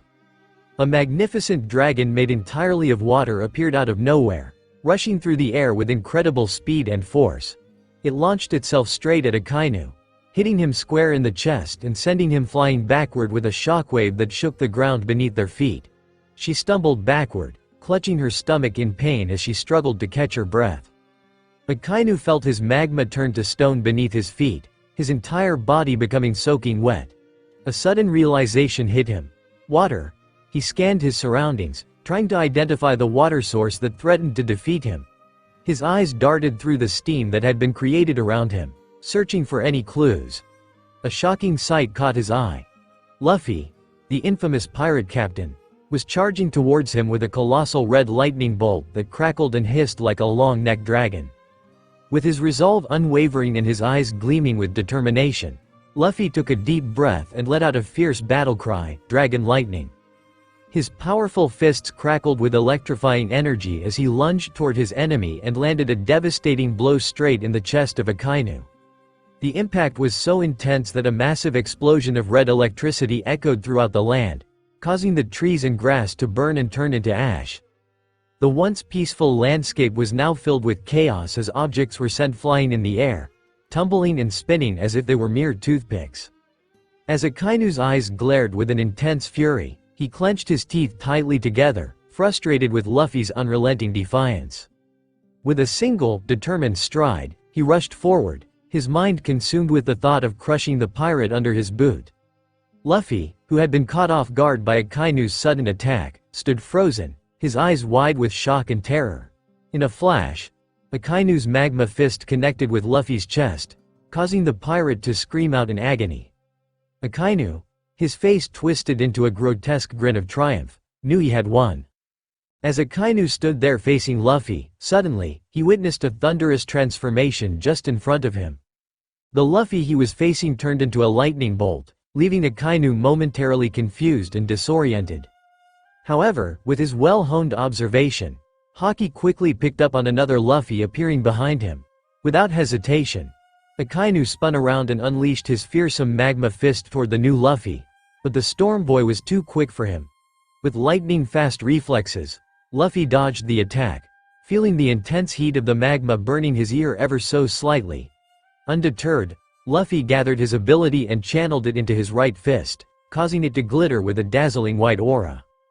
With a fierce expression on his face, Luffy, the captain of the Straw Hat Pirates, launched himself toward Admiral Akynu, his powerful fists drawn back. "Shockwave fist," he roared, his voice echoing across the island as he unleashed a devastating blow that connected with Akynu's chest. The Admiral's eyes widened in shock and horror as he felt a searing pain rip through his body, his internal organs burning as if they were on fire. The impact was so powerful that a feltwave had been unleashed inside his body, causing him to cough up blood and gasp for air. Meanwhile, the shockwave from the punch was so intense that it shook the entire island, causing buildings and trees to sway and topple over. The ground cracked and split open, creating deep fissures that snaked their way across the island. Ryoricho drop, 3-sword style. The power of their combined attack was immense, and the black stone that had been hindering the ship's progress was obliterated into countless pieces, leaving a trail of dust in its wake. With a sense of relief, the crew watched as Going Merry slowly but surely started sailing forward once again, away from the island and towards their next adventure. Luffy, Nami, returned to the ship. As the tension and chaos of battle raged on, Usopp's voice rose above the fray in a desperate plea to his fellow crewmates. With his palms cupped tightly around his mouth, he bellowed out the names of Luffy and Nami, urging them to abandon the fight and return to the safety of their ship. As he shouted, his eyes darted frantically around the island, scanning for any sign of the enemy admiral, Akynu, who he suspected was lurking just beyond their line of sight. With his trusty cannon at the ready, Usopp stood his ground, determined to protect his friends and their vessel at all costs. The intense battle between Luffy and Akynu had left the entire battlefield in ruins, with debris and smoke littering the area. As Luffy walked towards his unconscious crewmate, Nami, he could feel his heart pounding in his chest and adrenaline surging through his veins. Suddenly, a deafening explosion rocked the ground and sent Luffy stumbling forward. He quickly regained his balance and turned around, only to see Akynu charging towards him with his arm ablaze with magma. Luffy knew he had to act fast, so he braced himself for impact and prepared to fight back. As Akainu's magma-covered fist came hurtling toward his chest, Luffy summoned all his strength and unleashed a powerful punch of his own. "Die, pirate!" The words echoed through the air as Akainu's rage boiled over, and he lunged toward Luffy. Still, Luffy determined not to go down without a fight and met his assailant head-on, unleashing a powerful right hook that connected with Akainu's extended limb. Luffy's right arm had turned into lightning. The force of the impact sent shockwaves through the air. "You're no match for me, boy," he roared, his voice echoing across the battlefield. With lightning-fast reflexes, he launched a fiery blast of magma at Luffy, who responded with a fierce punch. But it was no use, Akainu's attack was too powerful, and Luffy's fist was quickly overpowered. The searing heat of the magma engulfed Luffy's right hand, traveling up his arm and causing him to scream in agony. He tried to pull away, but the molten rock clung to him like a vice, burning its way through his skin and muscle. Luffy fell to the ground screaming in pain. Akynu stood poised to strike with his left arm, his eyes fixed on his target. Suddenly, there was a blur of movement as Sanji emerged in front of Akynu. In a swift, fluid motion, Zoro slashed his sword across Akainu's chest. But before Akynu could react, he was hit head-on by another dragon made of water. As Akynu staggered backward, his face contorted in rage and fury, Sanji delivered a powerful kick to his face, channeling all his strength into the blow. The impact was so intense that Akynu was sent flying through the air, crashing to the ground in a cloud of dust and debris. Zoro and Sanji quickly sprang into action, grabbing Luffy and Nami and sprinting toward the safety of their ship. With a mighty leap, Zoro bounded onto the ship's deck, his arms wrapped protectively around his wounded captain, who was barely conscious and desperately needed medical attention. As Zoro landed, his muscles tensed with the effort of holding onto his friend. He could feel the heat radiating off of Luffy's badly burned right hand, the skin seared away to reveal the bone underneath, and blood oozing from his wounds. With a sense of urgency, Chopper sprinted towards them, his medical kit clutched tightly in his paw, ready to perform whatever healing magic was necessary to save his beloved captain. The atmosphere was tense as Nezuko, her voice trembling with concern, posed the question that everyone was too afraid to ask: will he lose his arm? She stood behind Chopper, her eyes darting nervously between the group huddled around Luffy, who lay on the ground. Nezuko's heart was heavy with fear and exhaustion, her chest heaving as she struggled to catch her breath. She couldn't bear the thought of losing someone so dear to her, especially not Luffy, who had always been there for her. As she looked at his burned arm and the deep wounds on his stomach, she knew that the situation was dire. And no, he won't lose it, but he needs to rest. As Chopper examined Luffy's burned hand, he could see the pain etched on his captain's face. Luffy's teeth were clenched tightly, and sweat was pouring down his forehead as he fought back tears. Chopper knew that Luffy needed rest and something to ease his pain, but as he prepared to administer medication, Luffy pushed him away with surprising strength. The captain stood up on his wobbly legs, his breathing heavy and labored, as he looked determinedly ahead. Chopper watched with concern as Luffy gritted his teeth and stepped forward, his eyes blazing with a fierce determination to push through the pain and keep moving forward. "Luffy, you need to rest," Chopper cried out, his voice laced with worry and concern as he watched his captain push himself beyond his limits once again. Luffy, however, was too focused on the task at hand to pay heed to his friend's concerns.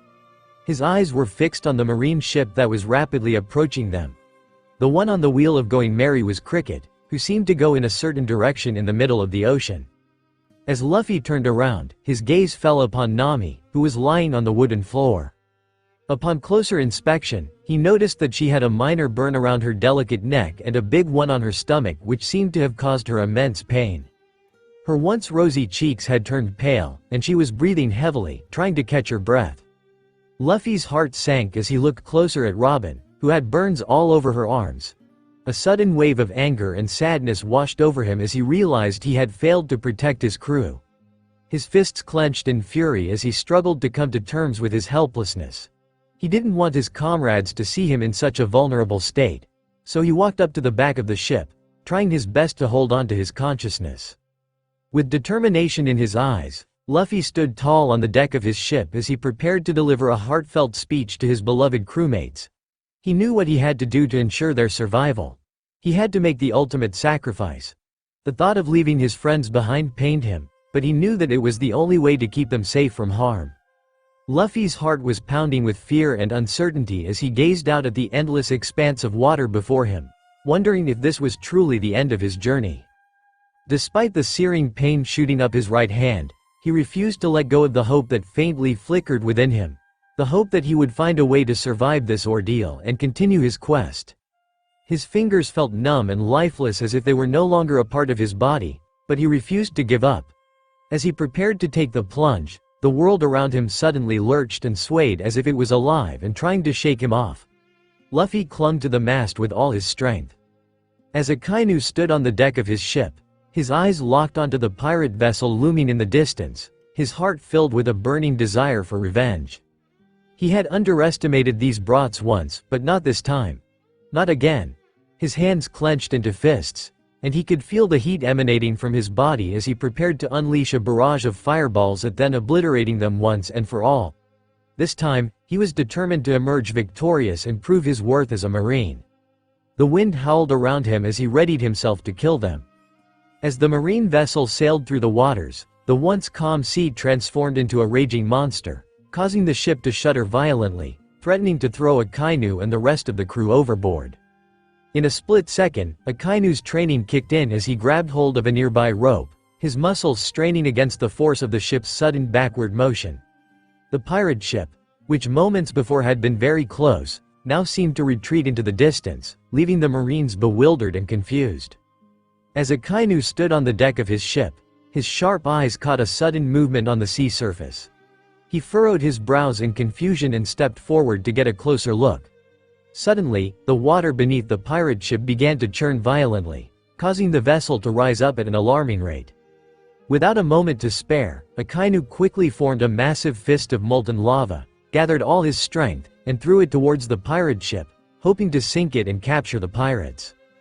The sea beneath the pirate ship blasted upwards, creating a massive knock-up stream that lifted the ship high into the air. The ship was tossed and turned by the powerful current as the crew desperately clung to the rigging, trying to avoid being thrown overboard. Akynu watched as the pirate ship was carried high into the sky.